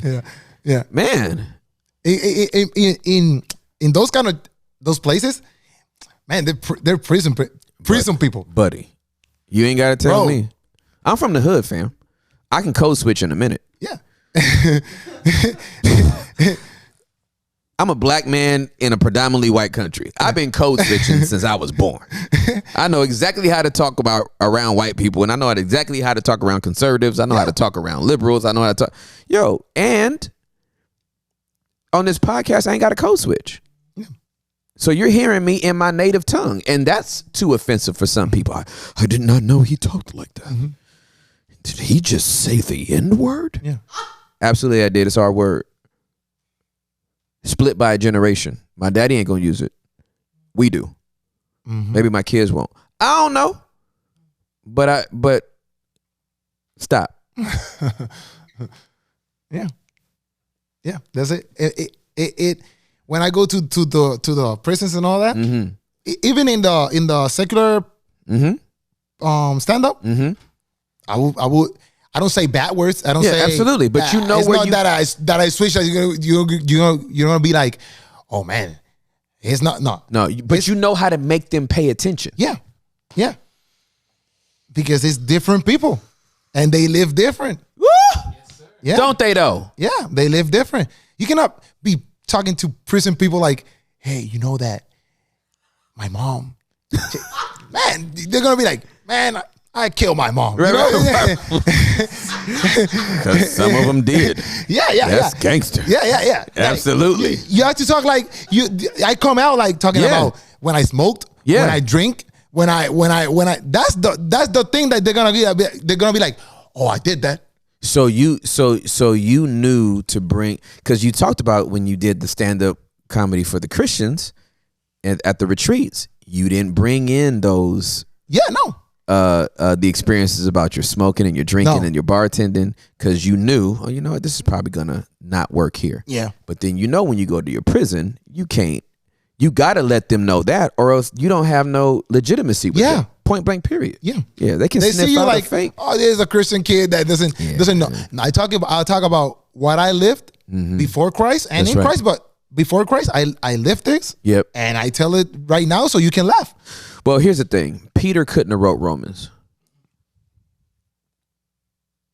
I'm gonna let that marinate real quick. Paul had dual citizenship. Mm-hmm. He was literally a citizen of Rome and a citizen of Israel. He had dual citizenship, which is why he could write the book of Romans, which is why God went and grabbed that dude on his way to persecute and kill Christians. Why? I need that dude to get to all these other Gentiles. Mm-hmm. Without somebody that is dual citizen, dual lingo, you know what I'm saying? The reason why I want to learn Spanish and not a native tongue from Nigeria on my father's side or Ghanaian on my mother's side is because I'm next door neighbors to Latin America. Mm-hmm. Almost 350 million Spanish-speaking people in the earth. And I'm gonna stop at 80 sentences or 80 words? Nah, fam, I'm about to get flowing in this. Why? I want to be able to make inroads in the Latin community. Yeah. I don't care how long it takes. I don't care how hard it is. This is what I'm doing. It's a mindset because you know who you after. I grew up with these people. Like my friend Danny, I'll never forget going in his house. I took 2 steps in his house. His mom is cooking. The aroma is wafting through my nose. I'm like, oh my God, this food smells so good. Danny goes, do you want to stay for dinner? I'm like, I would love to stay for dinner. His mom goes, you cannot have my food unless you say it in my language. And she literally was like, repeat after me. Carne con papas con chili macaroni. And she made me say it over and over and over again before she let me eat it. And I made a song out of it so I could remember it. I went home singing carne con papas con chili macaroni. Got the carne con papas con chili macaroni. Like I turned it into a whole song, right? Why? Because even the attempt, dude, I may have like I basically have a 2-year-old's like Spanish vocabulary. Okay. Right? Like so I'm like a 2-year-old baby's. I understand more than I can speak, right? But when I was at that Latin summit where I met you, yeah, so many people walked up to me and appreciated me, right? Because I was trying. Mm-hmm. You ain't got to be perfect. Mm-hmm. You ain't even got to be fluent. If you're trying, they'll be like, yo, the fact that you're trying and you're trying to say it with the accent and you're not just Americanizing it like grande. Muy bien, right? You know what I'm saying? Like you're like actually honoring the code. That's all people want to know. When you go into the prison, they just want to know: do you see me? Yeah. Can you talk to me? Mm-hmm. Ain't nobody walking in with a suit and a tie like, "Hello, brothers. I know you found yourselves incarcerated, but I believe God can still use you. Ready to hear my message?" No, fool. We're ready to shank you. That's what we're ready to do. Just because you were at a federal prison where it was safe doesn't mean that you can go on death row. Yeah. Yeah. This pod is a blessing. This pod is blessing me. Me too. Yeah, bro. Me too. All right, so what are you doing now? What are you doing now? Right now, I'm doing the podcast. Yep. I'm doing comedy. Even though you have been vilified, even though they want you canceled, you're still brave enough to do it anyway? Yeah. Oh, it's like you have a mandate from God or something, Keropi. How are you doing that? No, Friday was the hate, and Monday we were making a podcast. So. We back to Sancocho. I love it, bro. Yeah. I love it. Yeah. That's how it has to be. And I can learn from my mistakes. It's like, okay, well, if I made a mistake, I made a mistake. So, okay, we'll keep on doing it. Hey, we are out here doing this real time. Mm-hmm. There's no way to talk as much as we talk, putting out this much content, and you not going to make a mistake or say something that you wish you could take back or whatever. Now, I'm going to be honest with you. I have searched my heart. I ain't taking back nothing I said. Mm-hmm. The stuff that I have, we've taken down a couple of clips. One that we felt like, you know what? That 90-second clip is not, they're just not going to understand it. I understand. Right? I said something about a clitoris. Yeah. I Okay. happen to love Okay. my wife's clitoris. Okay. And for some reason, that was too much. Yeah. In Puerto Rico, to tell you, like when I started watching The Basement, the first episode you explained why The Basement. Yeah. And second episode, I don't know, third episode, something like that. You started. I think it was second episode. You started talking about Lightyear. Lightyear, and then you say, "Oh no, I was telling my boys how to make a kid." Yeah, absolutely. Like, and the vagina. Vagina and the penis. Yeah, and you said all that. Yeah. And for me, it was like, oh my God. I was like, oh my God, he said vagina? Yeah. But I was like, bro, that's the name. It's called a vagina. Yeah. That's what it is. Yeah. So, but it's shocking. It's shocking. But the thing is, what do you do? Like, I was like, okay, for in Puerto Rico, it's shocking. Okay, understood. So I'm telling you because if they hear that, it's like, yeah. That's good to know. Yeah, absolutely. What? Yeah, absolutely. That's good to know. Yeah. It's good to know. Yeah, it's gonna be like, but if you really like understand it, it's like, bro, you do it. It's not a sin. Right. It's life. Yeah. It's the body. Yeah, it's the body. It's biology. It's not wrong. Yeah. You Absolutely. But absolutely. You like, but it's taboo. I do understand it's taboo.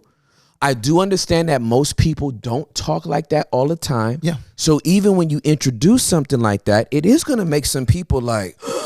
No, when you did the preaching, the help me, I'm some Help Me I'm Some yeah, Horny. yeah, I think it- yeah. Help I I'm haven't- Horny. I haven't watched it, but Yeah. when I saw the title. yeah, the thumbnail, Yeah. I was like, I didn't know. I knew who you were. Yeah. From Yeah. For For I sure. didn't know who was Tim Ross until that day. Yeah, absolutely. So when that came up, it was like, oh, this guy is crazy. I haven't watched it yet. Yeah. I called my friends and I was like, do you know that this pastor put this, and I send it? Yeah. And then he was like, my the one that he does my dreadlocks. Yeah. He's like, that's cool. He was like, Wow. that's cool, bro. He can get to people like that. And I was like, what are you talking about? You're crazy. Yeah. Because in Puerto Rico, the word is hard. It's a negative connotation. When you say it like in Spanish, you cannot say that. Yeah. And in a pulpit, you cannot say that. Yeah, for sure. So it's like, bro, okay, I can understand it, but Yeah. no, he went too far. But then I started like knowing some of you. Yep. Then I watched you on the summit. Yep. Then I watched when Hector told me, hey, come, let's go to the podcast. Yeah. I was like, bro, I'm gonna watch every single podcast because I want to know this guy. Yeah, for sure. So I started watching, and I watched I'm in order. I'm Yeah, gonna for get sure. there. Yeah, I'm for gonna sure. get there. So I'm in order, and I started like listening to you, listening to your heart, Yeah. watching all these guys because they are in the podcast. Yep. Even when Michael Todd in Puerto Rico, they had thrown him rocks. Yeah, Maybe yeah, he for doesn't sure. feel him because Yeah. he lives over here. But Yeah, absolutely. he gets his water. So when I watch and I hear you guys, it's like, bro, first of all, they are not my same culture, so I need to understand that. And second of all, I can hear their hearts. Yep. And I know they love Jesus. Yep. I know they love God. Yep. I know it because I can feel it when they talk. Yeah. So or they're very good at faking this. Yeah. They're very good, very Yeah. great. Yeah. And they're the best. Yeah. Or this is true. Yeah. And Yeah. they love God. Yeah, and for they sure. want to make they want to work for the kingdom. Yeah, absolutely. So so I started understanding stuff. Yeah. And I love that's why I tell you I love hearing the podcast because I learn a lot. Yep, for sure. But I understand that you live in the United States. That's right. And your culture in the United States is very different Yeah, for sure. for our culture in Puerto Rico. Absolutely. It's very different. Yeah, absolutely. And if in Puerto Rico, the culture is very different from Cuba. That's right. You go absolutely correct. That's absolutely correct. You go to Cuba and Yeah. they're very conservative. Yep. And if Cuban people go to Puerto Rico, they're gonna be like, these people are crazy. Right. They're far from they're God. so wild. Yeah. And yeah. if they come to the United States, Yeah. Antichrist. Yeah.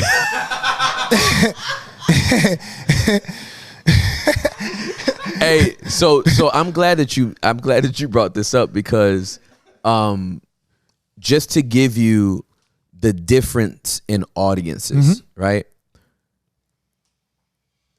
The very first time I taught that message was when I was the lead pastor of Embassy City Church. Yeah.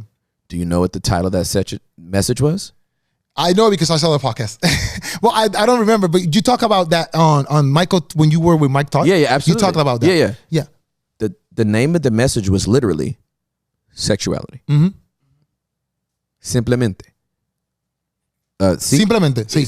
Simplemente sexuality. That's it. Right? That was the name of the whole message. The body of the message, exactly the same. The message is called sexuality. Mike Todd hears it. And he's like, I need this message at my church. Okay. I don't have the maturity or the boldness to talk about sexuality like you do. Okay. So I need this message to come here. But at my church, for my audience, I need this message to be called Help, I'm Horny. Okay. The Transformation Church is the one that named that Okay. because their audience is even different from mine. Yeah. So I would never entitle that. I would have never came up with the title Help, I'm Horny. At my church, it was sexuality. At his church, it's help, I'm horny. Yeah. It reached both audiences. Mm-hmm. Mm-hmm. Yeah. The content was exactly the same. I didn't say nothing different from Embassy City than I said at Transformation. But the title, to your guy's point that did your dreads, oh, I can listen to that. Yeah. If it would have been sexuality, what? Yeah. I don't care about that. Yeah. You know what I mean?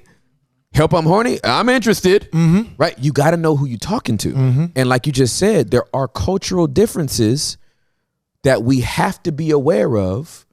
Because if I ever go to Puerto Rico, I need to be aware of the fact that, hey, if you say that, okay, I'll give you, when I went to Australia for the first time, all I did was wear sandals or I was barefooted. Yeah. Right?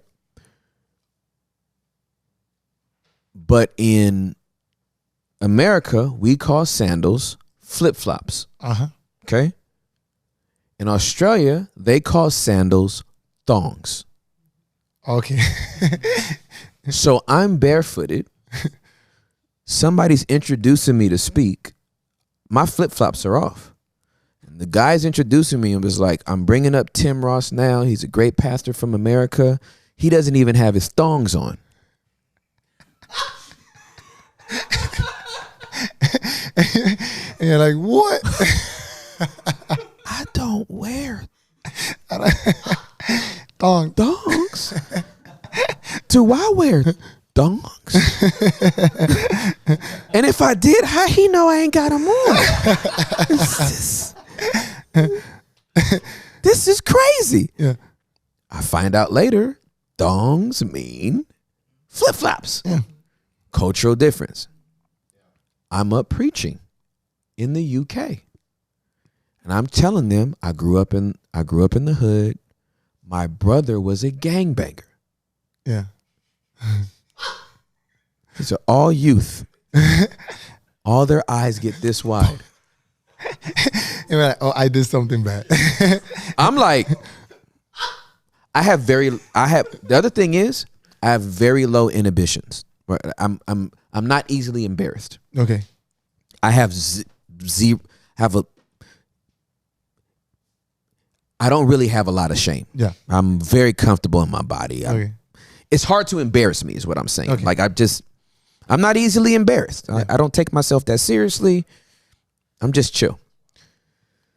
So I see their eyes get wide, but I don't, so I keep going with the story. And so I get done with the session and the host is like, come here real quick.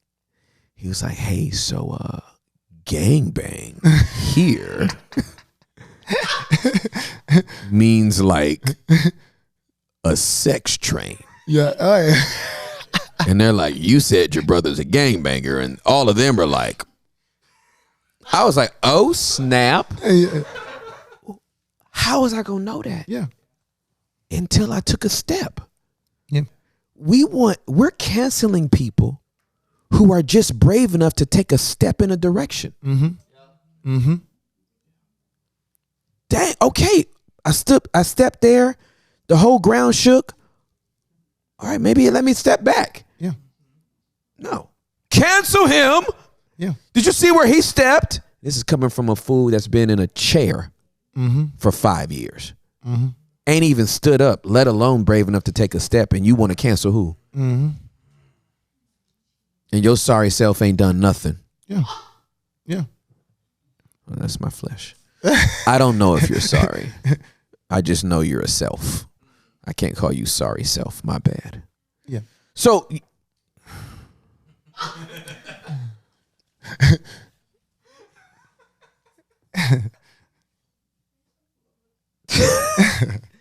I'm Gucci, bro. I'm Gucci. Yeah. I'm Gucci. Bro, thank you. Yeah, thank you. Thank you. This pie right here has gold in it. But we got to do, well, I know that you took us here and all that, but we got to do something like another podcast another day. Okay? For sure. Yeah. Yeah, because bro, you gotta come back. But I would like to, have time, spend time and get to know you guys more. Yeah, for sure. Yeah, and I like this. I really like this. So yeah, because I learned. Hector's about to say something. Yeah. I just wanted to tell speak on behalf of the dwellers, bro. You've been in the basement for a hot minute.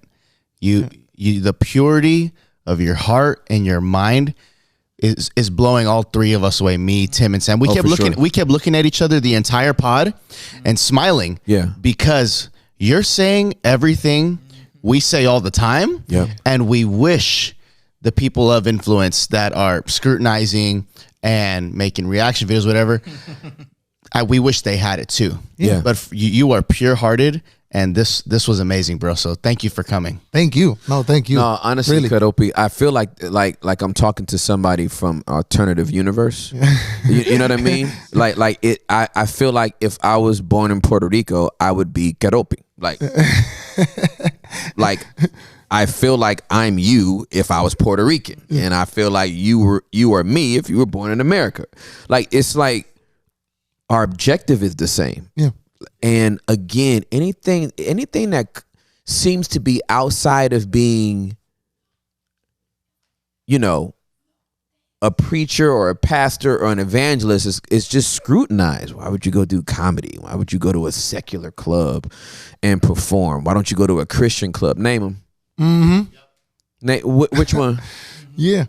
Are you going to bring me to your conference and pay me $100,000 a year? Mm-hmm.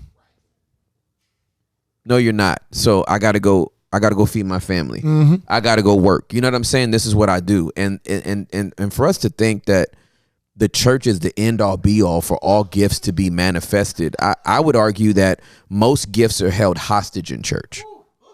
Mm-hmm. Ooh, I said that and that thing. Ooh, I felt that thing.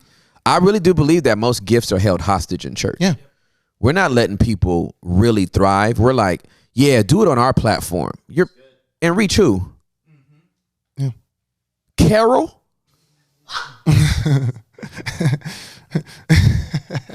Barb? Chelsea? Megan? Yeah. Xavier? Douglas? Roger? I don't know why I just put all these names in like rural Minnesota, but I'm just like, probably because I've been watching Fargo, but I'm trying to, like, what are we talking about? Like, if you're going to reach the whole world, you got to release people to the whole world. Yeah. Yeah.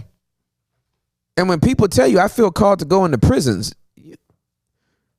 don't send them in there. You might not go to a prison, but don't be mad because Kadopi went. Mm-hmm. You may not do stand-up, but don't be mad Kadopi went. Mm-hmm. You know what I'm saying? You may not be able to reach somebody that smokes weed and drinks, but don't be mad Kadopi's reaching them. Mm-hmm. Right? Wisdom is proven to be right by its result. Maybe if you don't understand it, why don't you fall back for a minute and just see, hey, if Kadopi's here 5 years from now, still doing what he does, maybe you was wrong. If Kadopi falls in 6 months and, you know what I'm saying, has a heroin needle in his arm, maybe you was right. Mm-hmm. Maybe we should just chill out for a minute. Let me put it on me. Let's just, okay. If I'm divorced from Juliet in 8 months and I'm living with a side chick and don't visit my kids no more, and you don't see me in this house, and why did the pod stop? And Hector and Sam are now on a post basement pod saying, you know what? He was our mentor, but then he just got caught up in the wrong cloud. We saw some white powder residue on his nose, but we just thought it was a powdered donut. He spent a lot of time at Amy's Donuts off of 35 and 377, but now I just feel like, we're so sorry, y'all. The basement's gonna stop because Tim's on cocaine. He did the best he could, but y'all pray for him. I know he's still God's kid, but he's just. If the basement's going 10 years from now, shut up. If some people came to the Lord, shut up. Mm-hmm. If some people stopped sinful behavior, shut up. It's not the way you would do it. Doesn't mean it's the wrong way to be done. Yeah. It takes all types to reach all types. If that ain't the case, pick one burger establishment, blow up the rest. Yeah. Right. Yeah. That's it. That's true. A Burger King can be across the street from McDonald's, across the street from a Wendy's, across the street from a freaking Jack in the Box. And they'll all have a line through their drive-thru. Why? Because everybody wants it a little bit different. Are they all getting burgers? Yes, they are. Are they all getting them the same way? No, they're not. Why? Because at Burger King, somebody wants theirs with lines on it. I want my meat with lines. I need to see the flame broiled charred, right? At McDonald's, you don't want to see your meat at all. You just want to see the bun and the lettuce, and you want to play hide and seek with your meat. You want to look in and be like, oh, there you are, you cute little piece of meat in between this bun. Okay? I know somebody sexualized that. I'm going to keep going. And then at Wendy's, somebody wants it with 4 corners. Yeah. It's a square patty, fam. Do they want the meat to fit the slice of cheese? Why does it have corners? Wendy's has corners on their burgers. It's disgusting. You just you're playing with a cookie cutter thingy. You using stencils to stamp out meat. This is crazy, right? And Jack in the Box, you just want a heart attack. That's all it is. You want 2 pieces of meat, the thickest, slimiest cheese of all time. You want 8 pieces of bacon on your stuff, and you want a heart attack to go. That's all you want. I want cholesterol blocking, artery blocking food in my system. If whoever eats tacos from Jack in the Box doesn't love the temple God gave them. It's a desecration of the temple, and Sam just confessed that he likes 2 ounces of grease with his tacos, because that's exactly what Sam is getting from Jack in the Box. Then the greasiest, slimiest taco. Now they go down easy, but I mean, what are we even doing? I never want to know what it actually is. I know it's not meat. Okay, I know it's not. I know it's not meat. Oh, he doesn't even want it to be the impossible meat. That's a new brand of veganism. I know it's not meat.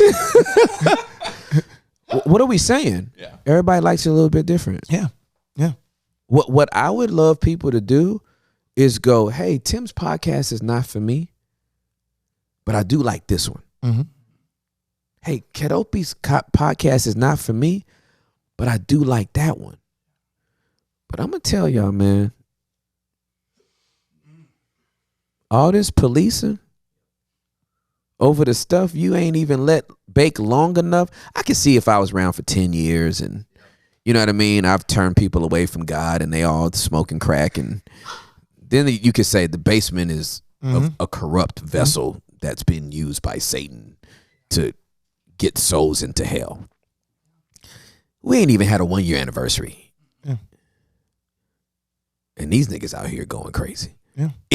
I'm shocked. Mm-hmm. So I just, bro, you just inspired me today. Like, you've inspired me and reminded me what's important. And I hope that, you know, this convo has been, you know, encouragement to you. Yeah, it has been. Like, keep going, bro. Yeah. That's my encouragement to you. Keep going, bro. I don't care who don't like it. Keep going, because you are reaching people. Thank you. You are reaching people. Hey, and listen, to all my Spanish-speaking audience, based on what Kedopi said, some of our Spanish pod, El Sótano, ¿correcto? Sí, el sótano. Okay, sí, el sótano. Sótano. El sótano. El sótano may not be, because if we're just translating straight from English to Spanish, some of that stuff I'm saying, vagina, penis, I can't even imagine what my Spanish interpreters, like, he in there like, I gotta say that. He looking for the Spanish word for clitoris right now. Like, oh my God, como se dice clitoris? How do I say it better? Not that bad. Right? So I feel like I listen, you know what we gonna do? I don't know. I don't think we can. But that's not bad. It can be rough, but really, it's not bad. No. Here's what I'm saying. Here's what I'm thinking. What I'm thinking though, right? What I'm thinking is I want to help the people that like we're like pissing off. And so I'm trying to, maybe we should curate like 5 podcasts. Like, hey, if you don't like us, and then just get the links to their podcast. Like if like rocking with us don't feel right to you, listen to, I don't know. Yeah, I understand. Like go listen to Nathan Finocchio, or go listen to, you know, the homie Ruslan, or go listen to Alan Parr. Go listen to Alan Parr. Go listen to, like, I'd rather tell somebody who to go listen to as opposed to who to stop listening to. Yeah. If you hear me and you don't like it, let me find you somebody. That's what we used to do at the church. Yeah. This church may not be for you. Go to Calvary Church with Ben Daly. Right? Go to Irving Bible Church right up the street from us. Go to Gateway. Go to Potter's House. Right? Go to One Fellowship. Yeah. With Conway. I think that's his name. I don't know. Go to OCBF with Dr. Evans. Go to. Yeah, and it depends on the person. On the because, person, right? Sometimes my friends tells me, I want to go to a church, and I know many churches, but I go like, okay, I know this guy. This guy is in this church. He will like it. Maybe in this church, he will like it. That's what I'm saying. Like I maybe if we can curate like 5 kind of like, you know what, these might be better for you. Can we do that? Yes. All right, let's curate up to 5, and now. We might tell you to go listen to somebody that actually talks about us. I'm okay with it. Yeah. But don't expect a response. That's all. I'm gonna say this before we chunk deuces. Don't expect a response from me. I'm not responding to you because, first of all, I wasn't talking to you, so I can't respond to you. If I was talking to you, then I would respond to you. But since I wasn't talking to you, I'm not responding to you. That'll never happen. And for the technical people that are like, well, this is kind of a response. No, it's not. It's not actually. It's a disclaimer. Yeah. I know who my dwellers are. My dwellers know my voice. Period. Right. Yeah, this is about to be. This is gonna be a good pod. I feel it. Good. So you got to come back. Yeah, I would like to. Yeah, I would like to. You got to come I just back. invited myself. But Hey, no. No, but I like it. Yeah. I really, the thing is, and we can talk it later, but yeah, but watching you guys, and hearing you guys, you believe some on some meeting and all that. And in Puerto Rico, in my life, my life, I haven't have that thing that much. Yeah. Like a guy or a person can be a girl. Yeah. Or a person that I can go to. Yep. And just talk. Yeah. And get a perspective. Yep. Get a discipleship. Yeah, for sure. And someone that has like time in the world of Christ and knowledge and all that. Yeah, you know, because absolutely. I got my friends and all that, but it's not the same. It's not, for sure. Not saying that Jesus can say me something. Right, for not sure. saying that. Absolutely. You understand? But we all need people that are ahead of us. Yeah, and in Puerto Rico, in my life. Yep. In my life. And if we do a podcast, I want to ask you that. Yeah. I haven't had that. Yep. So watching your podcast, in one of your podcasts, you said like, if you want to, like, you said like, if you want to get to know Jesus more or mentor more, keep watching this. That's exactly and I right. took it like, I'm gonna be that guy. Yeah, for sure. Absolutely. Yeah. So and because you're joining thousands of people that are doing the same thing. Because I don't have that guy in Puerto Rico. Yep. So I was like, well, Tim is gonna be my guy. Yeah, for sure.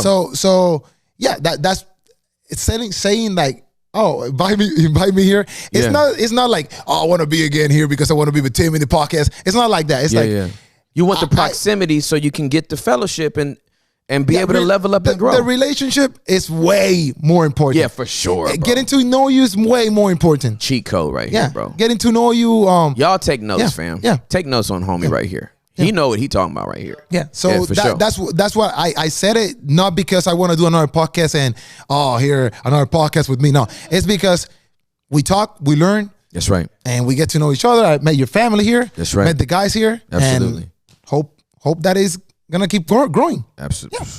Yeah. This dude's winning in life. I wish everybody would, but they not. It's all good. Hey, listen. I don't know if I've ever given somebody a round of applause closing. Thank you. Listen, bro. Y'all, I love you. It's a wrap. Season 6 has started off better than I could have imagined. I thank you so much, man. Thank you, man. I love you. Shout out to all my Puerto Ricans, Boricuas in the house. I love you guys so much. Until next time. Peace.